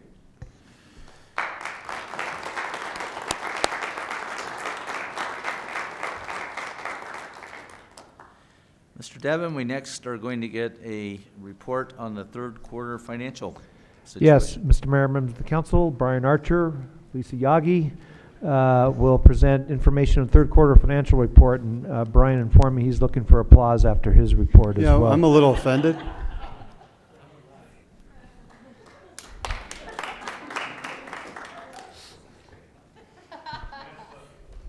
All right, that's step one. Have you opened it yet? Oh, all right. Thank you, Mr. Devon. Mayor and council, thank you for the opportunity to come present. Councilmember Simpson, welcome. So, Councilmember Pfeiffer has said you've all received your book, so we're excited for that. If you have not, or anybody watching at home, this is available online, and so are the last few years. We'll jump right in. We only have about 15 slides, so maybe take about a third of the time or so that the police department took. Yeah, hopefully they're all gone. So for the first time since I've been a director, I'm coming to you and telling you that we're probably going to make our budget. Every time beforehand I've come to you and said that we've already exceeded our budget by this time. Revenues have slowed, but we think that we'll make our budget, barely. That will limit the amount of one-time availability this go around. Expenditures are in line with budgets, but as you heard from the police department, they've taken an overhire approach, which has been very good for us, but it also reduces the ability and the availability of one-time funds on the expenditure side as well. Salary savings will be down, even though our vacancy rate is quite high, over 17% turnover in the city of Arvada in 2019. The story is large capital projects, and it will continue to be that case for the next few years. We've talked a lot about 72nd Avenue and Ralston Road, both phases 1 and 2. We have broken ground on our new Parks Vehicle and Stores Maintenance Building. And we're quite excited to talk about the 2020 to 2025 strategic plan that City Council approved in October. This will be revisited in January and updates made. So we'll jump quickly into performance. Each time we like to show you where we are with council required fund balance reserve of 17% in the general fund. Now what you see is a point in time. This is for the third quarter. Council's policy requires that this also has a 17% reserve at the end of our 10-year financial plan. And if City Council remembers the budget that you just approved, we did meet that goal as well. We also are excited to show the new way to look at our performance dashboard. So we've heard a lot about safe community tonight, so this will make a lot of sense. What you see at the top is our work system, or the council strategic area. The next line down, you will see by 2021 obtain the safest city designation according to the National Incident-Based Reporting System. That is your approved council strategic result. In the next box, you will see milestones that support that result, and finally, performance measures that support that milestone, creating that golden thread effect. One of the things that the police department did talk about was Baker Station. So you will see that they do have the #1 volume of priority 0 and 1 calls. But what's also exciting is if you look to the right, they get there the fastest. So they're able to serve those needs faster than any other area in the city. Same piece of information, but in a different work system area, the organizational and service effectiveness.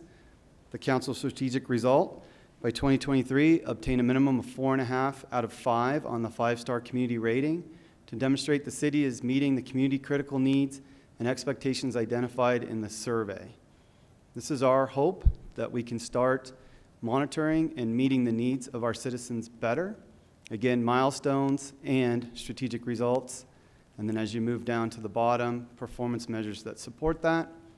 We are excited to show that while we're not where we want to be, we have increased the percentage of citizens surveyed that report that they are receiving good value for their tax dollar. As we now jump into the numbers, we take a look at our general fund overview, a little bit more colorful than we have in the past. You will see a few items have a negative, one with a warning light, and the rest are green. Quickly talk about the warning light, that's property tax. We do feel like we will get very close to budget, but come in just a little bit under. Sales tax, we'll talk a little bit more here in the upcoming slide. Auto use tax is doing quite well. Would like to talk a little bit about general use tax and court revenues. We did mention these at the mid-year report. General use tax is down. This is an indicator of business investment. And so business investment in our community is a little bit down in 2019. Sometimes that can be a precursor to a recession, so we will keep our eye on that. And certainly, court revenues, we will have a slide to look at that here in just a minute. They are down again this year. They are somewhat cyclical, and we'll talk a little bit more about that here in a minute. Building revenues continue to be above budget. Interest revenue, Ms. Yagi will talk about here later on. And on the expenditure side, the department heads, or now work system leads, are doing a wonderful job of keeping within their budgets. Mr. Archer, before you go on, let me ask you a quick question. So the property tax has you guys have a warning label on that. I wonder why, I guess I'm wondering why that one wasn't more easily predictable, being that that's probably the most stable source of revenue that the city has. It really doesn't respond quickly to Absolutely. To recessions like sales tax might. Absolutely. Thank you, Councilmember Marriott. We're not going to miss our budget by much on this one. A lot of it has to do with arguments over assessed value. So as values continue to rise and go up significantly, sometimes homeowners come in and sometimes they're able to win those. And so we feel like we'll probably miss this one somewhere between $50,000 and $100,000.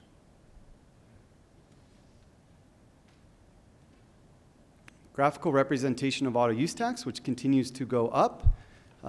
We're still trying to determine if there's more cars being purchased or the value of the cars are just greater. Councilmember Marriott is certainly supporting us in this arena, and we appreciate that. If you look at 2017, it's somewhat of an outlier, but if you draw a line from 2009 through today, you can see we've gradually increased each and every year and currently sit up 8.2%. Hey, Mr. Archer, is there horizontal lines? What do the horizontal lines mean? Those are various values. So they would be in, let's see, Millions increments of dollars, of percentages? $250,000 or so. Oh, okay. So we just took the numbers off so that you didn't get hung up on the numbers. Well, 8.2 stood out for me. I can put them back in if that would make it better in the future. Okay. If we take a look at court revenue, you will see that that's pretty much all over the board. A difficult item to budget and a difficult item to really get your hands around because we don't really know the activity from year to year. But you will notice that in 2019, we have returned to levels around 2008 and 2011, and we will continue to monitor this as we move forward. It is down 21% compared to last year, and last year was down compared to 2017. Probably would be useful to get the numbers put in these. I would be happy to. The individual boxes represent I've got a couple, months. Ms. Ford's got a question, then Mr. Jones. So with the court revenue and our crimes up, one would think that court revenue should be up as well. What's your feeling on that? They don't necessarily go hand in hand because crimes aren't at the same level. And so we're definitely doing some more research on this to find out why. And we can report back to you on that. And I just wanted to make a comment. There was an article recently in the Wall Street Journal about the number of cars being purchased that has increased, as well as the car loans being taken out. Thank you. Nationwide, I don't know about this area, but. We do a parking lot test a lot here around the city, and we definitely have a lot of new vehicles in our own parking lot, so. Okay, Mr. Jones. Just a quick question on the court revenue.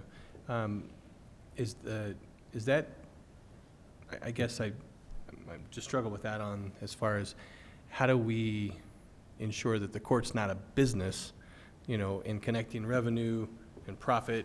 Absolutely. And, how do we make sure that we draw a fine line between absolutely the revenue that the court's generating and why they're generating that revenue? Yep. So we do a calculation each year on what it costs to run the court, and then try to match the fees to make sure we do exactly what you described, that we're not profiting, and that we're also not having to pay for those services as well out of other tax dollars. Okay. So that's why I mean that we'll take a look at this as we move forward and adjust what we can. Yeah, and I had the same question as Nancy, and I don't understand how it all works or what one, crime, what that costs to run through our court system versus another. But I think we just have to be careful of how we characterize revenue in the court so that we don't find ourselves in trouble. I would agree. So if we dive a little bit deeper into sales tax, you'll notice that I did put a red light on that.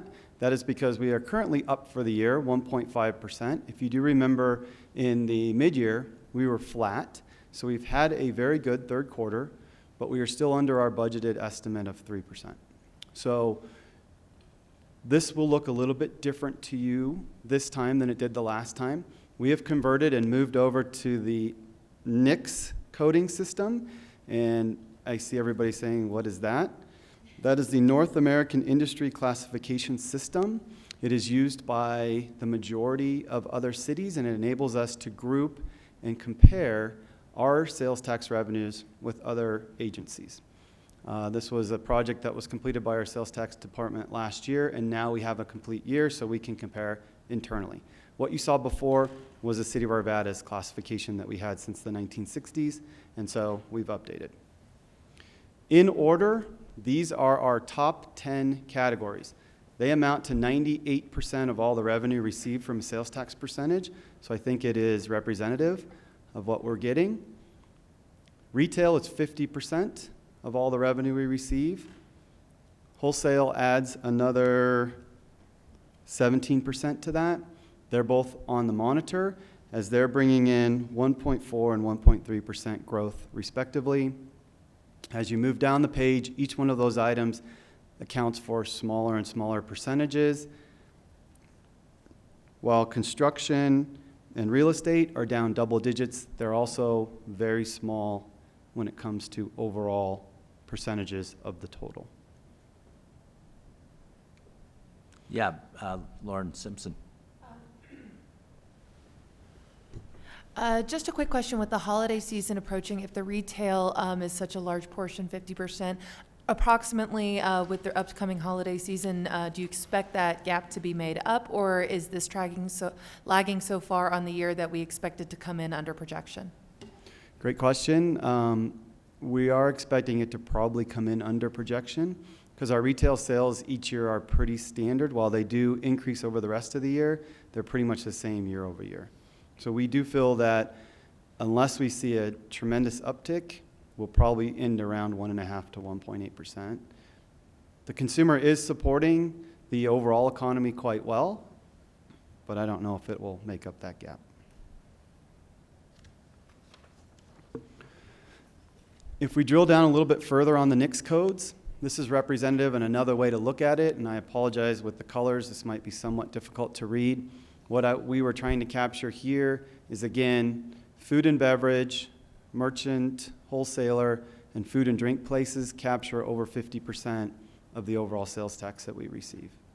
Those other categories, again, make up the other 50%, and these are in order, so as you see, they go down, and the pieces of the pie get a little bit smaller.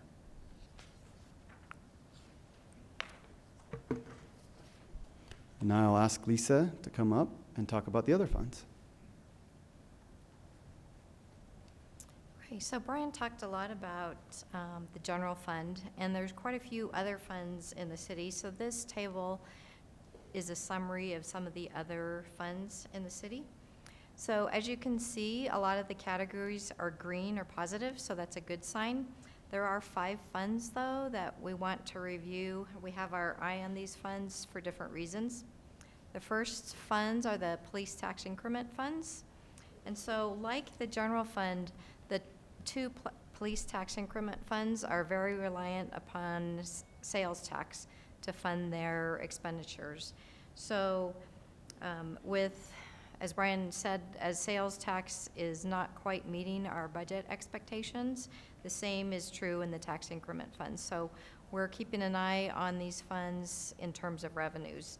The expenditures, however, are tracking against the budget, and these 2 funds have healthy fund balances that meet their council goals in the 10th year, so we're not worried about year-to-date performance in these funds either. The next fund is the water fund, and we have a warning on this fund. The water revenue is down about $2 million from last year. So water revenue is somewhat reliant upon what happens in the weather.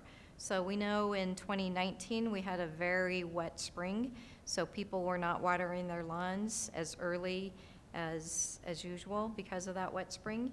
And then our fall came a little bit earlier. So usually early fall, we see a lot of people still watering their lawns. This year, fall came a little earlier, so people weren't watering their lawns. So those two events have caused the decrease in water revenue. So we'll be looking at that. Again, the expenditures are still in line with budget, and the water fund has a very healthy fund balance, so we're not concerned about ongoing operations in the water fund. In the Gulf Fund, revenues and expenditures are tracking against budget. This fund, though, we're still watching the fund balance and year-to-date performance because of the big expenses that we had in this fund for the remodel. So we're still looking at this fund year-to-date performance. Okay. On the hospitality or the food service fund, we're really keeping our eye on all three categories. In this fund, revenues are down from last year. Our expenditures are up from last year, so those two combined are causing a little bit of a negative effect on year-to-date performance. So we'll keep our eye on this fund as we finish out 2019 and into 2020. And then the last fund is the risk management fund. So revenues are positive. We are looking at expenditures. In total, our claims in the insurance fund are about the same as last year, but the severity or the dollar amount of those claims are increasing from last year. So we're keeping our eye on that. Of course, if our expenditures go up, that will have a negative effect on year-to-date performance. So we'll keep our eye on this fund also. Mr. Jones. What's the difference in severity for claims versus last year? It kind of depends. So we've seen on the workers' comp side, we've seen a lot of more expensive type surgeries. So generally we see like replacements and things like that that are very expensive compared to maybe just a slip and fall or a carpal tunnel or something like that. So Okay. is there still any carryover from the hailstorm? Or is We do have some carryover on the property side from 2017, so we are still replacing some of the roofs in some of the city facilities. Okay. So that is causing some of the increase also. Okay, thank you. Mm-hmm. Okay. So the other area that we look at in the financial report is the city's investment portfolio. So I just remind council that on our investment portfolio, we do invest for safety, liquidity, and yield. And so when you look at the return on the city's portfolio, it's going to look a lot lower than your personal portfolio, or at least I hope so. But that is because that we do invest for safety, and then liquidity is second, so we want to make sure that we have funds available to pay our bills as they come due. And then third, we look at yield. Okay. So if you look at our credit quality, and that's our investments, we still have 92% of our portfolio invested in AA or AAA investments. So those are very safe investments. So we feel very comfortable about that. Most of our investments, when you look at the portfolio allocation, are invested in U.S. agency or U.S. Treasury instruments. So that's very good. Three things that I'll point out about the investment portfolio. One is that the total portfolio decreased by about $4.3 million from last year. And a couple reasons for that. One, we have quite a few capital improvement projects going on right now, so our expenses in the capital fund are larger than they were last year. And then in the previous slide, I talked about water revenues and hospitality revenues being down, so that's also another cause. So those three items have a pretty major effect on the decrease in our investment portfolio. Okay. The second item is that we've seen a movement from the U.S. agencies and our CDs. So we've moved money from those two categories into our corporate bonds. And we did that earlier in the year, and that was to take advantage of some of the increase in yield on the corporate investments. So we did that earlier in the year. Then the third thing is that interest rates are decreasing. So we saw 2 rate decreases by the Fed in the third quarter. So some of our short-term investments, we're going to see a decrease in our rates on those short-term investments. That will affect our yield. The good thing is that because we were able to shift some of our investments from agencies to corporates in the beginning of the year, we do think that our interest earnings will exceed our budget by about $250,000 or $300,000 by the end of the year in the general fund. So we'll be able to offset some of those decreases in our revenues with the interest earnings. The other thing that I'll just point out is a couple years ago, we made the decision to take some of our portfolio and have it professionally managed by PFM. So they are continuing to manage our portfolio. That portfolio has a longer duration, so the maturity is a lot longer. They're able to go out a little bit further on the curve, and they were able to get a little bit some good investments during the early part of the year. So as interest rates decrease, we should see the yield on the PFM portfolio not affected as much as we see in the city's portfolio. Okay. And that's all I have. Any other questions from council? Very good. Yep. Thank you both for your presentation. A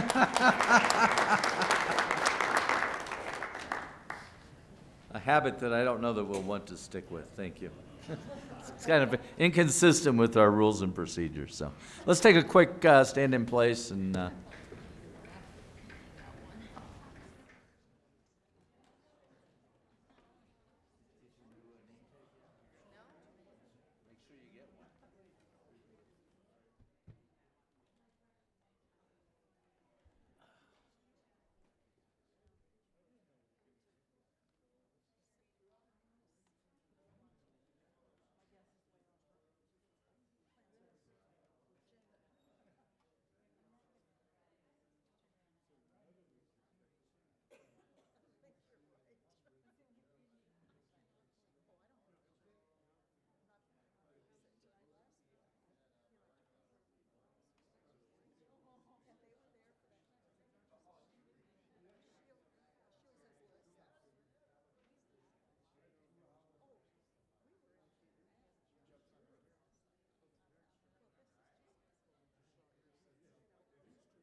okay, we'll reconvene. People will take their seats.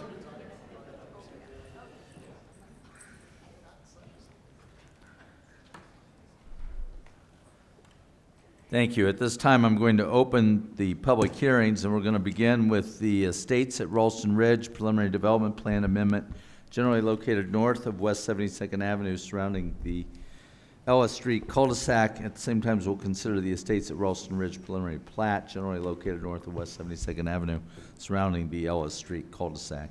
Mr. Devon? Yes, Mr. Mayor, members of the council, we'll have Planning Manager Rob Smentana lead this presentation off. Thank you. Thank you, Mayor and members of council. The applicant is requesting approval of an amended preliminary development plan and a preliminary plat for the re-subdivision of 11 single-family lots on a 7.2 acre parcel. This site is located at approximately 72nd, just north of 72nd at Ellis Street. The proposal is to re-subdivide the property to include the large portion of the open space tract that currently surrounds the lots into the actual fee simple lots, therefore reducing the amount of common land that must be maintained by the homeowners association. The proposal would not increase the overall number of residential units or the density. The applicant is requesting that the requirement for the smaller lot that meets the land development code requirements for an affordable housing unit be eliminated as part of this request. There is a lot that's slightly smaller than all of the others, but this is a relatively expensive subdivision, and affordable may not be an issue in this particular subdivision. And again, the resulting lot would then be consistent with the size of the other lots within the subdivision. They are also asking to amend some of the setback requirements, and that's due to just the fact the lots will be larger.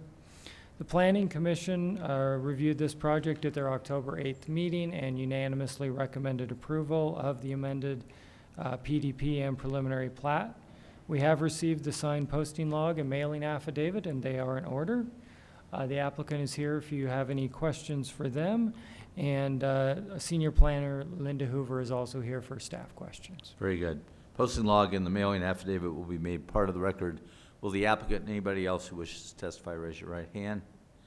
Swear or affirm the testimony you will give in these proceedings will be the truth, the whole truth, and nothing but the truth. Very good. If the applicant wants to make a presentation.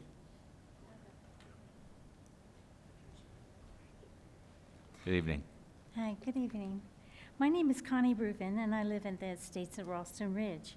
I'm speaking today representing the HOA and the 11 lot owners in our subdivision, the estates at Ralston Ridge. As a group, we recognized that our HOA needed help with its land maintenance responsibilities and expenses. We determined that the best way to provide a fair and permanent solution to the problem would be for all of the lot owners to absorb the surrounding portion of HOA land into their individual lots. We then approached the City of Arvada Planning Department with our goals to move forward with this decision. Our primary goal is to redistribute the HOA land that surrounds the lots into the existing 11 individual lots. It is within this goal that we ask for relief of the restrictions on lot number 3. We ask that this lot be made consistent with the other lots in both size and in sharing the added land responsibilities that will be allocated to all of the remaining lots. Our secondary goal is to maintain the water detention areas under HOA responsibility. Our HOA rules and regulations will continue to govern all stormwater drainage and functionality measures throughout the community. We would like to thank you and the Planning Department employees for their assistance, guidance, and patience throughout this process. This concludes my presentation. Thank you for your attention. Thank you very much. Is there anybody else that would like to present on this matter? If not, I'll close the public hearing portion, the public testimony portion, and open it up for City Council questions or actions. Mr. Marriott, I believe you're first. So I don't have any questions. I'd go ahead and make a motion, and then if anybody wants to discuss the motion, they certainly can. Mr. Jones?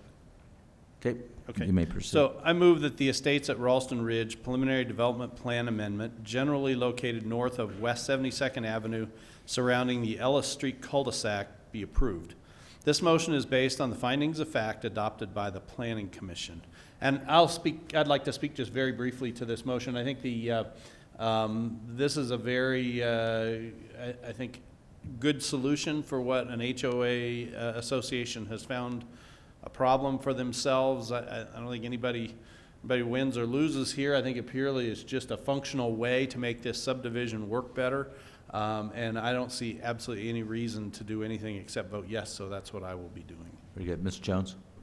I'll just speak to the motion as well. I just wanted to congratulate the Homeowners Association for working together as a neighborhood and finding a solution that everybody can support and get behind and keep your little part of Arvada just as special as it is. So again, I will be supporting this motion. And I'll ditto those comments. Ms. Ford, if you'll vote. Thank you. All votes are cast. That passes 7-0. Ms. Marriott? Preliminary plat. Sorry. Hang on.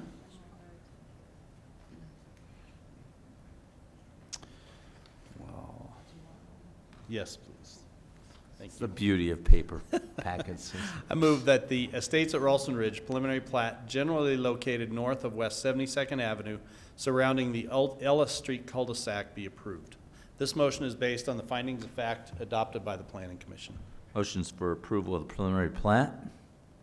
If I will let you into the voting system. All votes are cast. That passes 7-0. Thank you. Congratulations. Again, thank you for your hard work as a neighborhood to address your issues.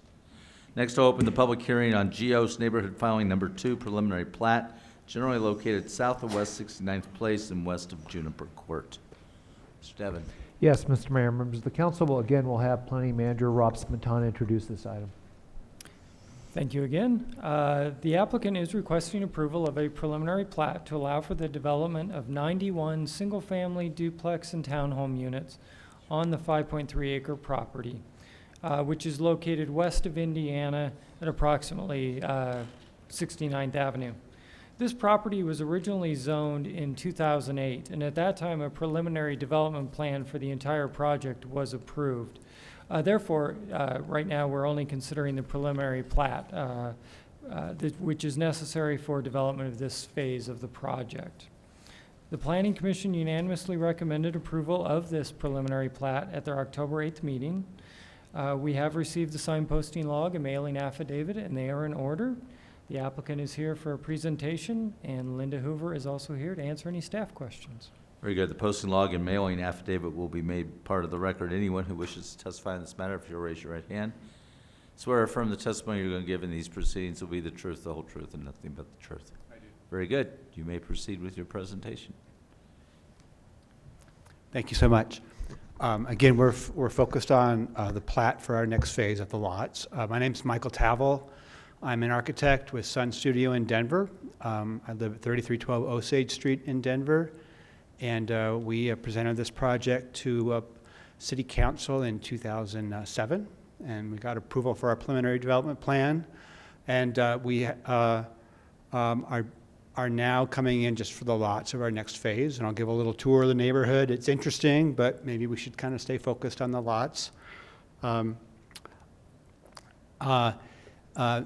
Klebel, who's here with us, is a developer of GEOS. He is an entrepreneur and international management consultant, and his vision was to encourage change in the American home building industry through this project, which is anticipated to be the largest net zero energy urban mixed-use neighborhood in the United States.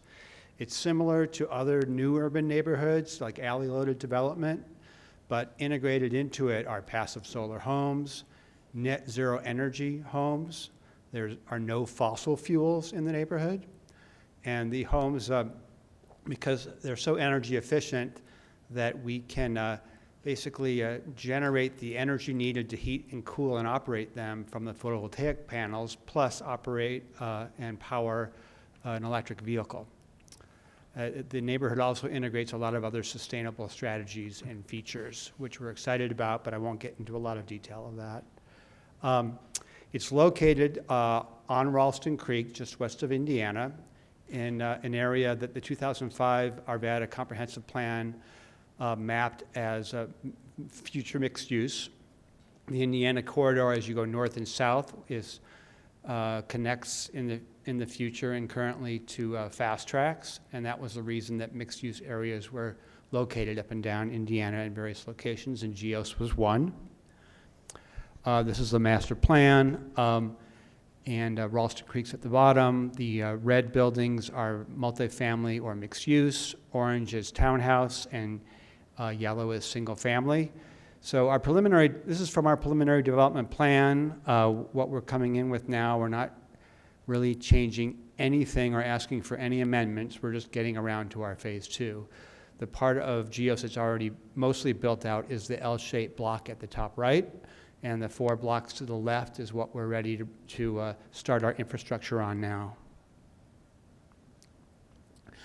The homes are all kind of spaced and staggered to allow the winter sun to heat them in the winter, and that is kind of informs the entire layout of our buildings, lots, blocks, and streets. Generally, buildings are stretched out east to west. Part of this is to increase winter heating, but almost more important is to reduce summer overheating by minimizing surface area facing the summer morning and afternoon sun. This drops energy demands by about 1/3 for free. This is the first 7 or 8 homes that were finished in 2017, and you can see how they're staggered to bring in the winter sun and minimize overheating by the summer sun. They have lots of photovoltaic panels facing south and have all the proper overhangs to fine-tune the passive solar performance. And these are just some photos of our phase 1. We're going to continue the same building types in the phase 2. This is a sidewalk view of one of our solar cottages. And this is an alley house with a front courtyard and a trellised gateway to that alley house. And the outdoor spaces, we try to take all the outdoor space and make it really usable and occupiable rather than having wasted buffer space. So we have nice kind of usable, cozy patios that get some south sun outside the homes. And through block walkways. So in our plat, we have little tracks for these little walkways that cut through the block. They're great for kids to get through the neighborhood and encourage walking. We also have big parks that run linearly north-south through the neighborhood, and those are tracks that are also in our plat. They also perform a stormwater function, passively irrigating landscapes. This is a rendering of one of those parks that will be in this phase with the plat that we would like you to approve. It has a shallow detention area, and that is dry and usable most of the time. It's surrounded by fruit trees, and it's kind of a multi-use space. We hope it's going to be really great for young kids that are too young to cross the street, but could kind of play close to the home, like 4-year-olds, 6-year-olds. This is the 4 blocks and a kind of diagram of the lots on those 4 blocks. And we have an example of one of the blocks is here. The lots are kind of compact, and the lot lines zigzag a little bit to get around the compact layout with some through block walkways. And that's my presentation. Okay, is there any other member of the public that would like to address City Council on this matter? Good evening, sir. Good evening. I'm Norbert Klebel. My address is 15037 West 68th Street, which is at GEOS. And I'm very pleased that at least 3 of your council have been visiting us. I'm inviting everyone else as well. And I would like to emphasize that we were able to achieve what we wanted to 10 years ago, namely to provide decarbonized living. We have 23 homeowners right now, and they all have been able to do what we wish to do, namely to not use any fossil fuels, we have no gas, but have such energy efficient homes that the solar panels totally power heating, cooling, hot water, plug loads, everything. And some of us who are very diligent in running our homes can also power our electric car. We have 10 electric cars out of 23 homes, and I kind of see that we are about 10 years ahead of where the whole nation needs to be, and everyone is invited to visit us because it's tangible, it's there, and everyone else could do it. Thank you very much. How are the goats? And the goats. The goats are doing well?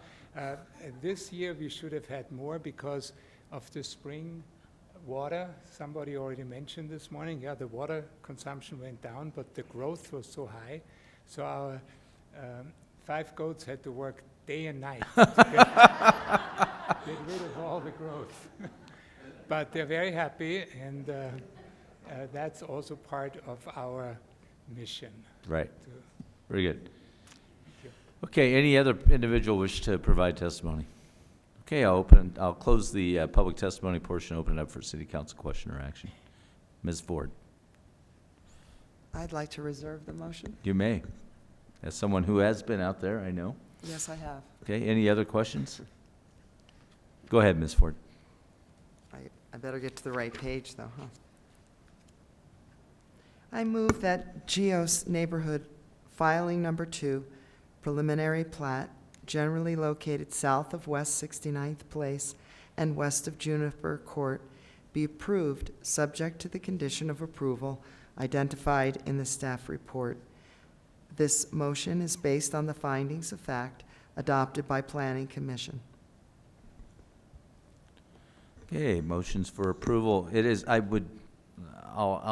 display the votes and then I'll speak. That passes 7-0.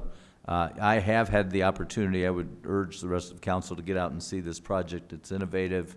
It's something that we can be very proud of, that we as a city council approved it several years ago. It's taken a little longer than I know you wanted it to come online, but it's a great project and some very unique properties. I think it's just part of the mix of housing that we want to have in our community, and I appreciate your forward thinking. So congratulations. Mr. Pfeiffer. Yeah, thank you, Mayor. I do want to come out and visit, because I haven't, but I wasn't here in 2007-8. But one note I want to take is when Dr. Cog makes us do our neighborhood presentation, we should probably bring this neighborhood up, because they will ask us to do a presentation on what's unique in our neighborhood, and this would be a great opportunity. Very good. Let's follow up on that. Okay, next I'll open the public hearing on 5-Star Plumbing Building Preliminary Development Plan, generally located at 14420 West 67th Avenue. Mr. Devon. Yes, Mr. Mayor, members of the council, again, Planning Manager Rob Smetana will lead off this presentation. All right, one last time tonight. The applicant is requesting approval of a preliminary development plan for a 12,000 square foot light industrial warehouse building on an approximately 2-acre parcel. The site is located on 67th Avenue within the Parkway Business Center just west of Fig Street. The applicant has met all of the requirements except for one modification request, and that is to allow for textured metal on the front facade of the building. Staff does support this request. The Planning Commission unanimously recommended approval of the preliminary development plan at their October 22nd meeting. We have received the signed posting log and mailing affidavit, and they are in order. The applicant is here for a presentation, and we also have planner Jeremiah Bebo here for any questions. Very good. The posting log and mailing affidavit will be made part of the record. If anyone who wishes to testify in this matter, raise your right hand. Swear or affirm testimony you will give in these proceedings to be the truth, the whole truth, and nothing but the truth. Very good. The applicant may make a presentation.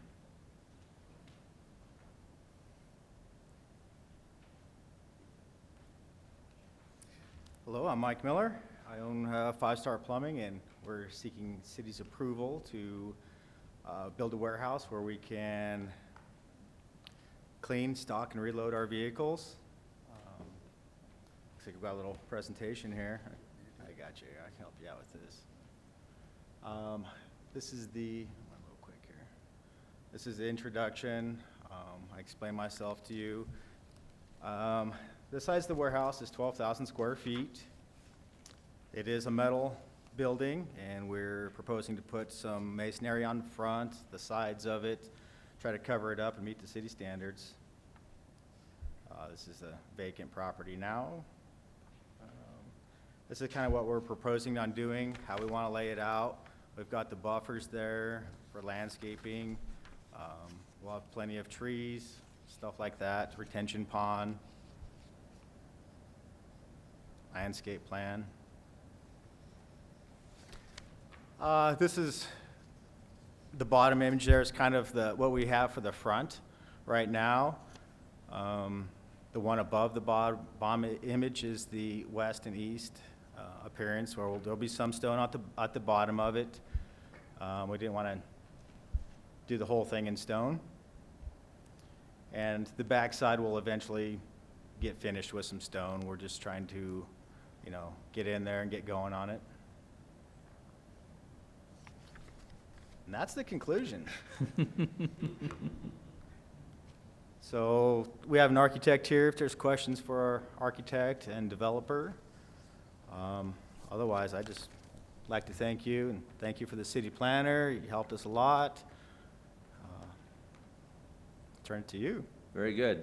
Is there any other member of the public that would like to address City Council on this matter? Seeing none, I'll close the public comment portion, open it up for City Council question or action. Mr. Pfeiffer.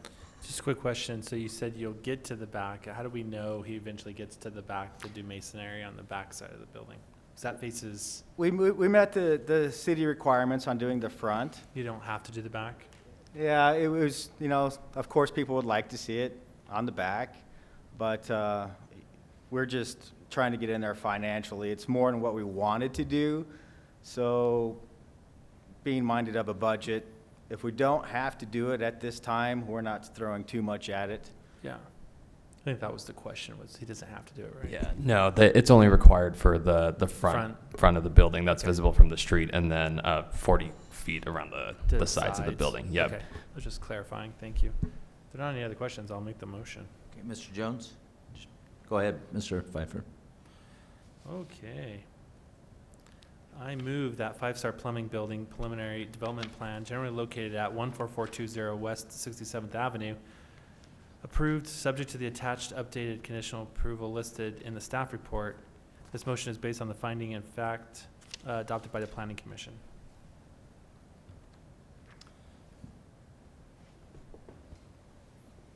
Okay, all votes cast. Motions for approval passes 7-0.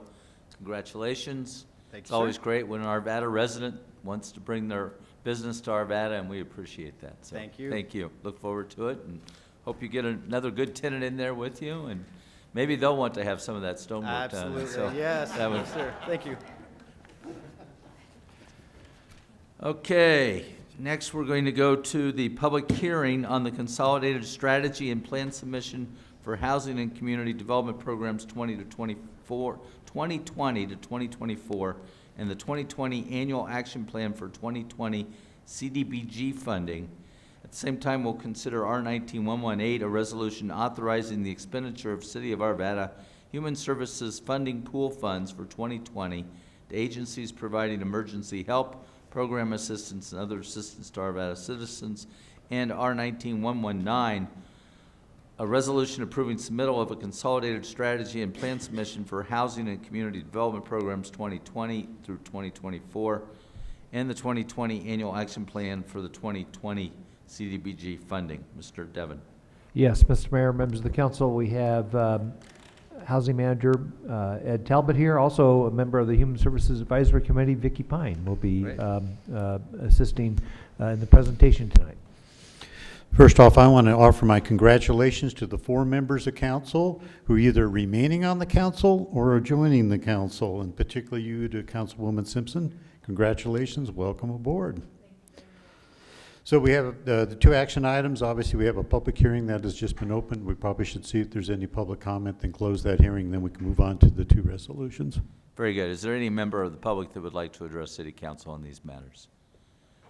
Seeing none, I'll close the public comment portion. Open it up for your presentation. You bet. So the first item we have coming up is basically the resolution as explained, authorizing expenditure of city funds as recommended by the Human Service Advisory Committee on the Human Services Funding Pool.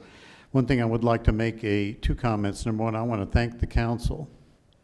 You provided an additional $50,000 to basically supplement the amount of funding that goes to these important efforts working with our nonprofits to try to provide a good array of services to our citizens. That was important, so thank you for that. And secondly, I wanted to thank Vicki and all the members of the Human Services Advisory Committee who took their time to review all these applications. It took an extensive amount of effort to wade through these, to come up and judge those by the criteria they had to look at, and then meet, and then to hammer out the recommendation to you for you tonight. And with that, Vicki, I'd like to leave it to you.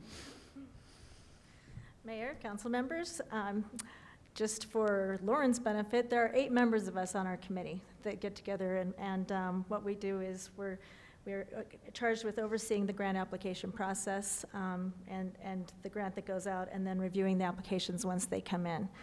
Criteria for receiving funding is based on the applicants being nonprofits, and they also need to be serving low to middle income, or moderate income, excuse me, people.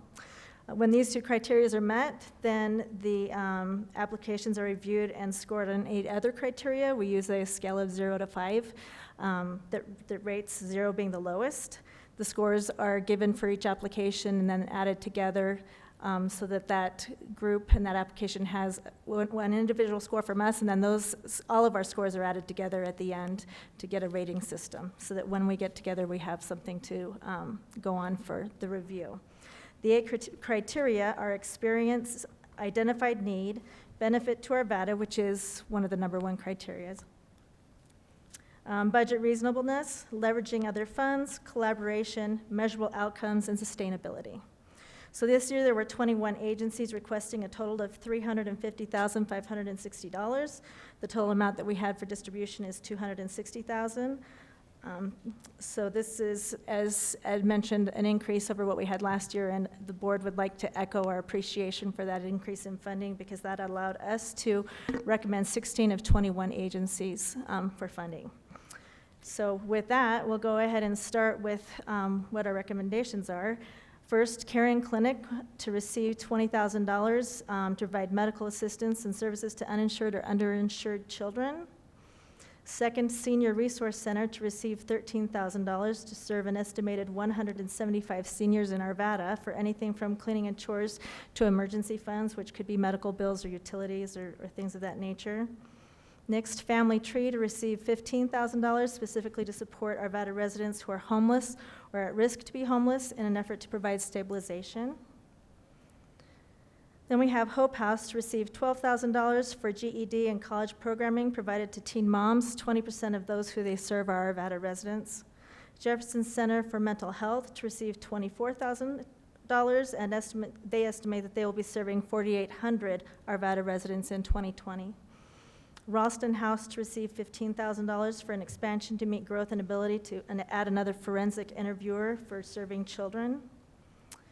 Jefferson County Action Center to receive $30,000 for rental and homelessness assistance and stabilization programming, serving approximately 17 households and 46 individuals in Arvada. Project Angel Heart to receive $30,000 for home-delivered meals provided to critically ill and food insecure Arvadans. Volunteers of America to receive $12,000 to provide approximately 23,430 meals to 188 elderly individuals in Arvada. A Precious Child to receive $10,000 to provide essentials for approximately 487 children and 104 babies and toddlers in Arvada based on last year's numbers. Hands of the Carpenter to receive $7,000 for their Good Neighbor Garage program, which provides safe and reliable transportation to single women and mothers who are financially insecure.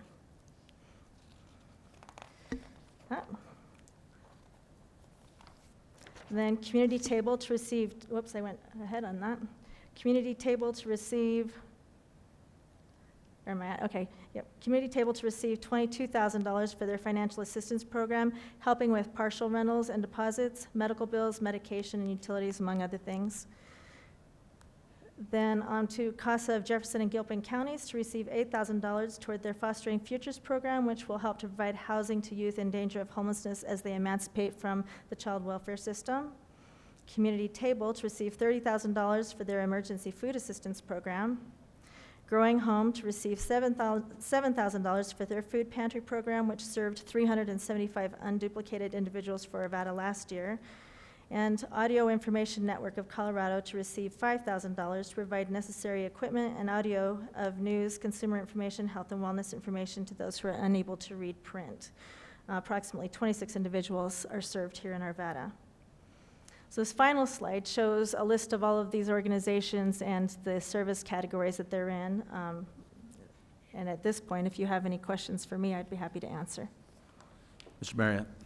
Yeah, Vicki, I have a couple questions. One is the committee able to decide the amount of money each of these applicants gets, or does the applicant ask for an amount and they either win or lose based on what their plan is? We are able to decide. So each of the applicants puts down a number that they would wish to receive, and then we take the amount that we have in our budget. We look at the applications and how they're rated.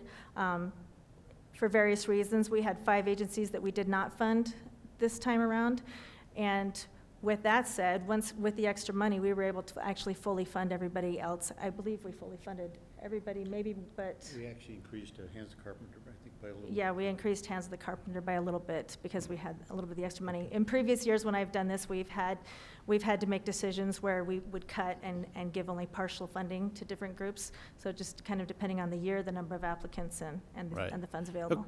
So this year, everybody got what they asked for, except for the 5 agencies except who for were the not 5 that funded. didn't. And speaking of the 5 that didn't, not any one of them in itself, but in general, what were the reasons that they didn't make it? Was it they were not offering programs for our community, or were they, what was it that and not any one of them individually, Right. but just in general, why general, would some not make it? We look at, a lot of things, but what stands out in my mind, sustainability. If it was a newer group and they didn't have what we considered the ability to continue with the program, because we're looking at outcomes and long-term, where we're helping to resolve problems and move things along.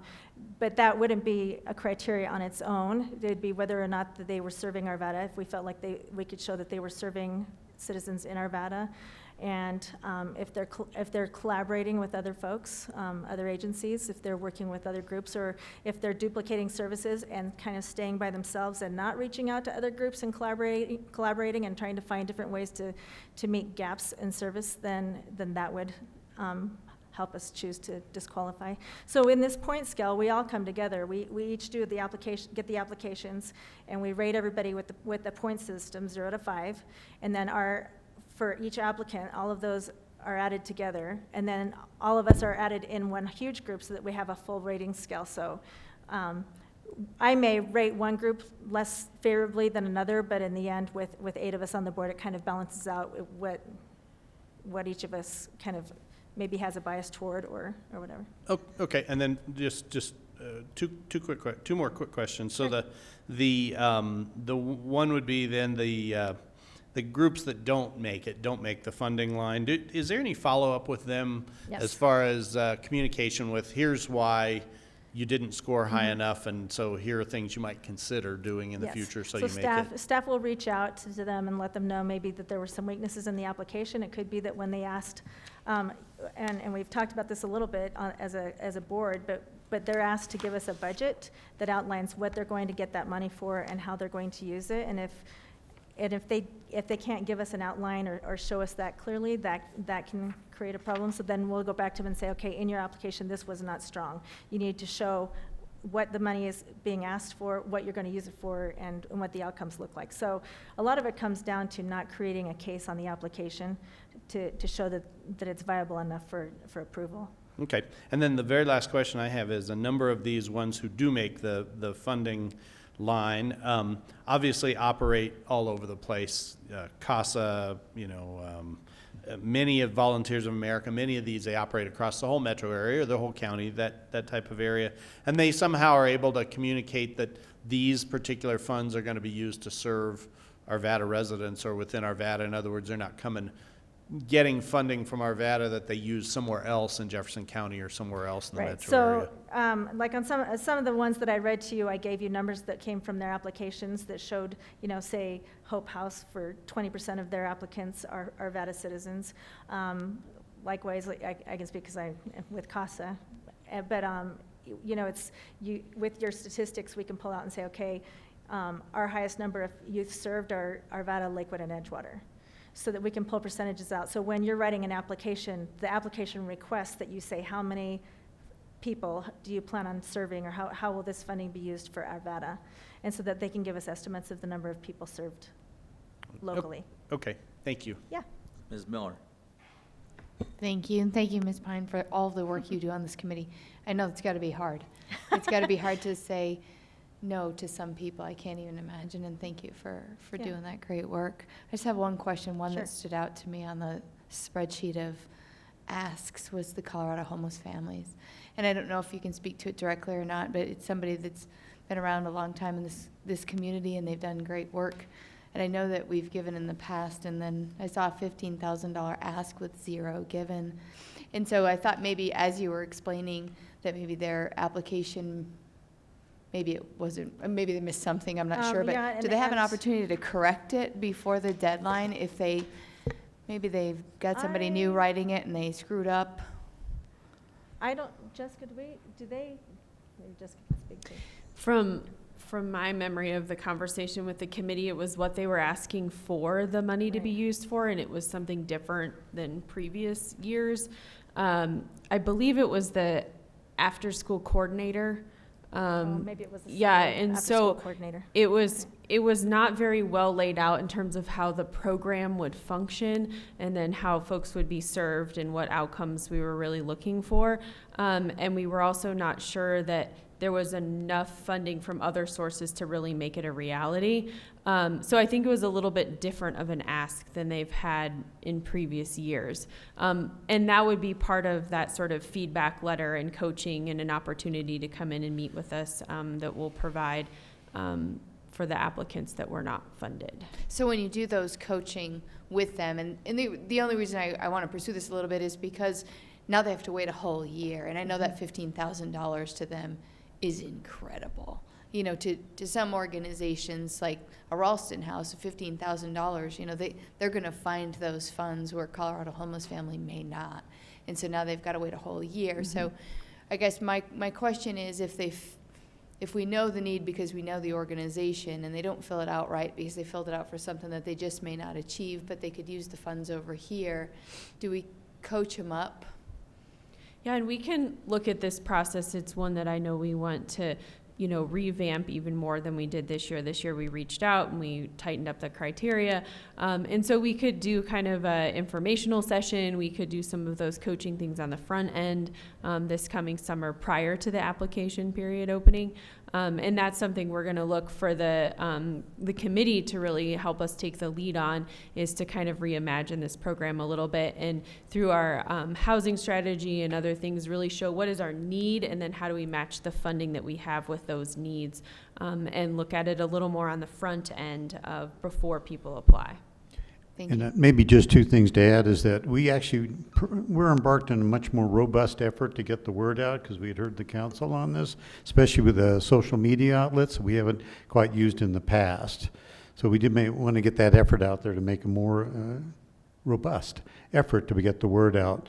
And I think the other thing is, this decision by the committee certainly doesn't reflect on the value and the work that Colorado Homeless Families does in the community. It's a pretty singular decision based on that particular request and when they were looking at it, because we know the excellent work they've done and what they've contributed to the community, let alone the region. Mr. Pfeiffer. Well, and I want to say, can I reserve the motion? Do I get to do that? All right, I'll start out there.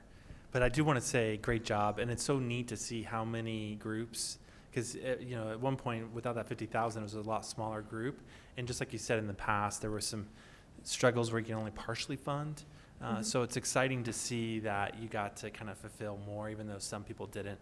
One thing I will say to kind of help with Mayor Pro Tem Miller is what's great about this process, and I know the mayor would have probably chimed in eventually anyways, is it takes the politicalness out of our favorite pet groups. We're all interested in somebody on this list probably, that we put it on a very great human services team to go through the painstaking process of making sure everyone's equitable, it's fair, and that they're taking care of our taxpayer money in a rightful way. So, I get that, and they've been here several times, and we funded them several times, but at the end of the day, I know the process that this team goes through, and I appreciate they're there, because I think it would turn into an armed battle between all 7 of us up here eventually. So, no, Vicki, thank you so much for the team and everyone you all did, and I shut my book down, so I probably shouldn't do the motion because I shut my computer down.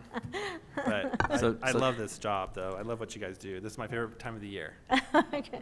I love it too. But just to add on that, I mean, the applications are pretty specific when they're asking for things. So when they're asking for a salary for a single person on a program that doesn't look like there's a good plan around to actually get off the ground, we can't say, okay, we can't give them that, but we'll give them money for this instead. They haven't asked for that, and they're getting other funding from other groups, so it may very well be that they have funding for the other things that they need. So if you're tight with that group, then speak to them about how they're filling out their application. Yeah, I'm absolutely not anymore. I just saw them on Yeah, the list okay. and couldn't figure out where that, because they kind of got skipped over in the scoring. And so that's what I was just wondering about. Yeah, and I have an example of the score sheet if you're interested in seeing what that kind of looks like, so that you can visualize it better. It's hard to explain verbally, but. All right. Did you find your motion? Yeah, I did, if I can.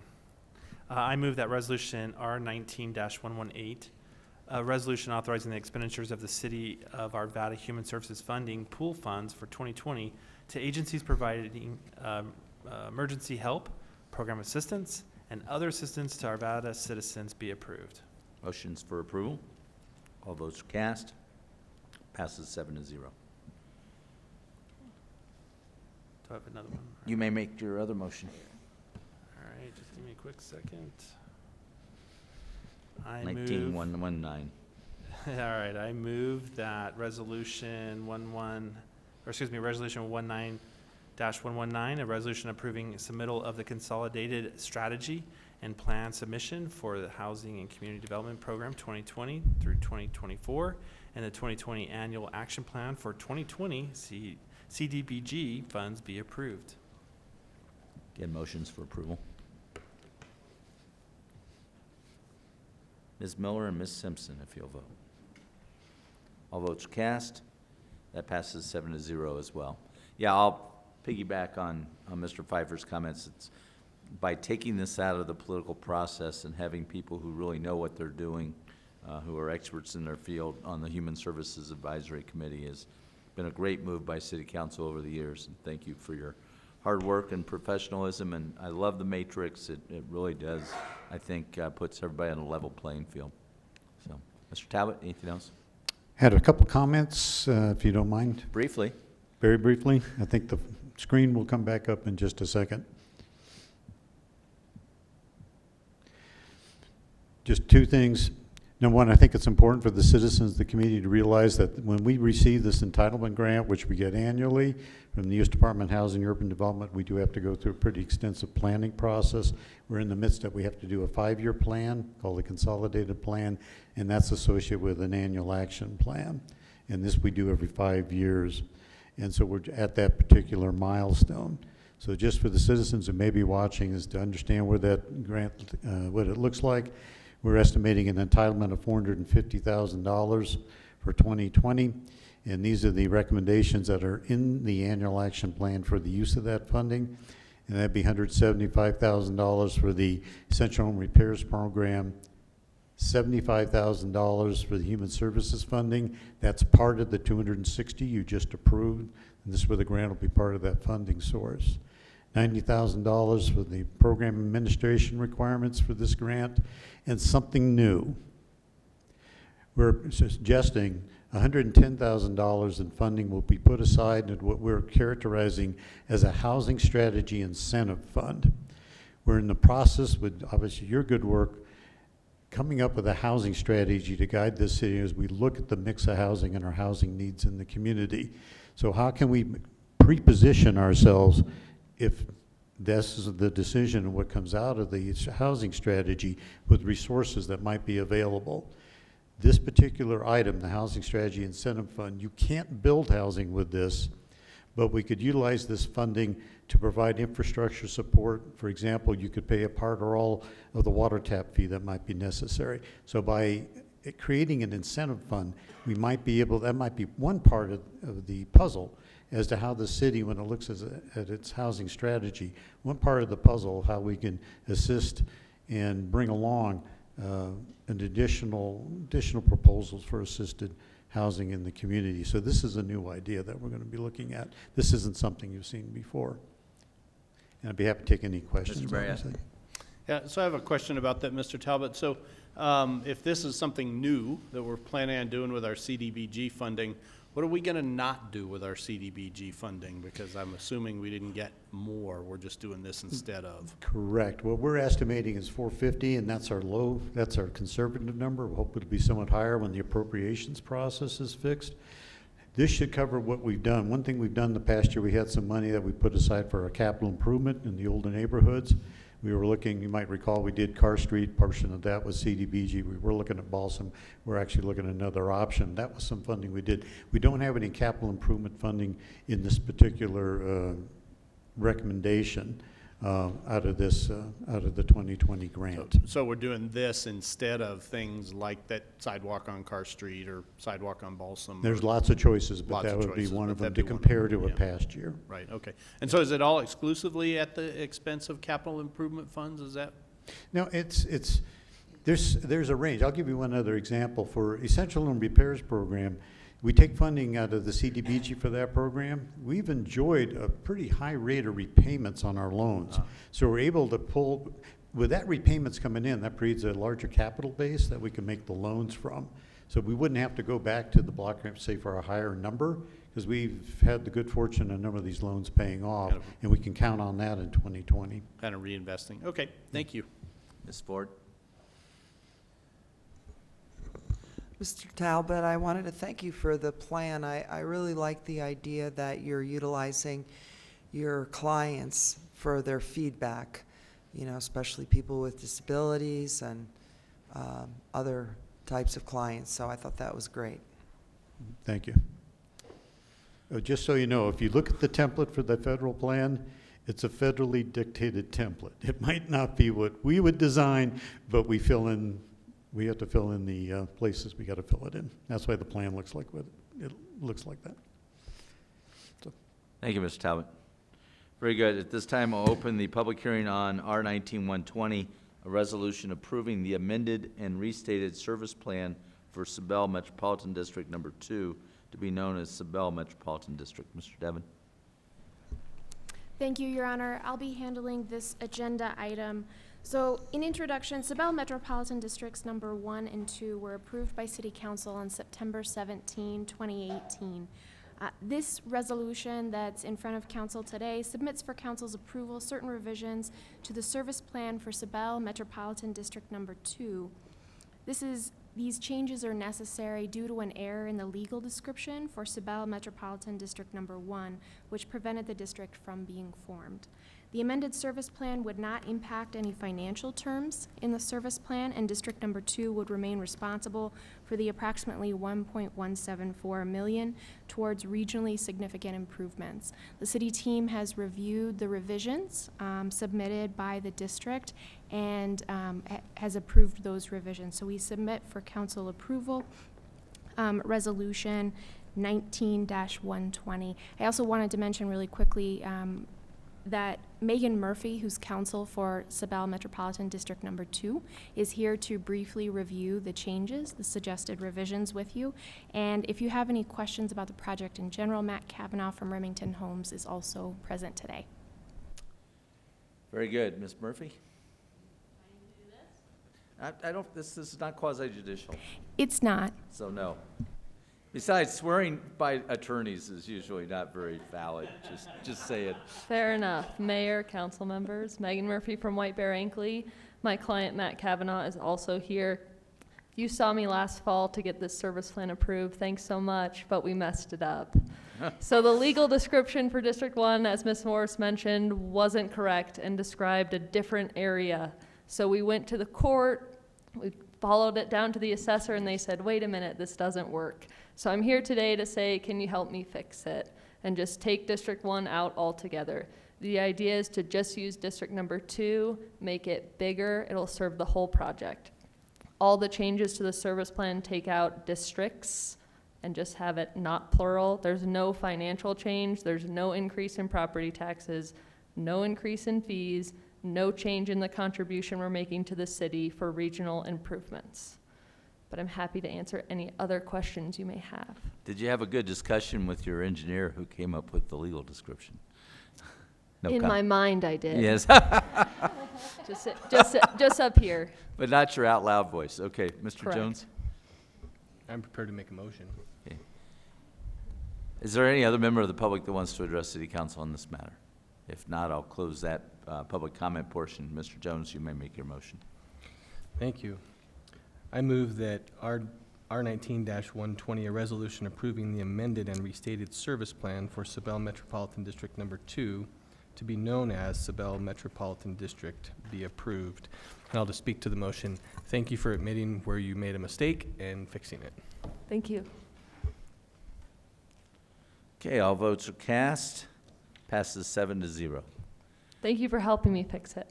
Let's hope this works this time. Very good. Now I'll open it up again for public comment if anybody would like to address City Council at this time. Seeing none, we'll move on to any City Council reports. First, I want to welcome Lauren Simpson. You've survived your first lengthy council meeting. Glad to have you. Mr. Marriott? Thank you, Your Honor. I just have two quick things from a council report standpoint. One is I'd like to reiterate the important nature of Small Business Saturday and this whole holiday season to our local businesses.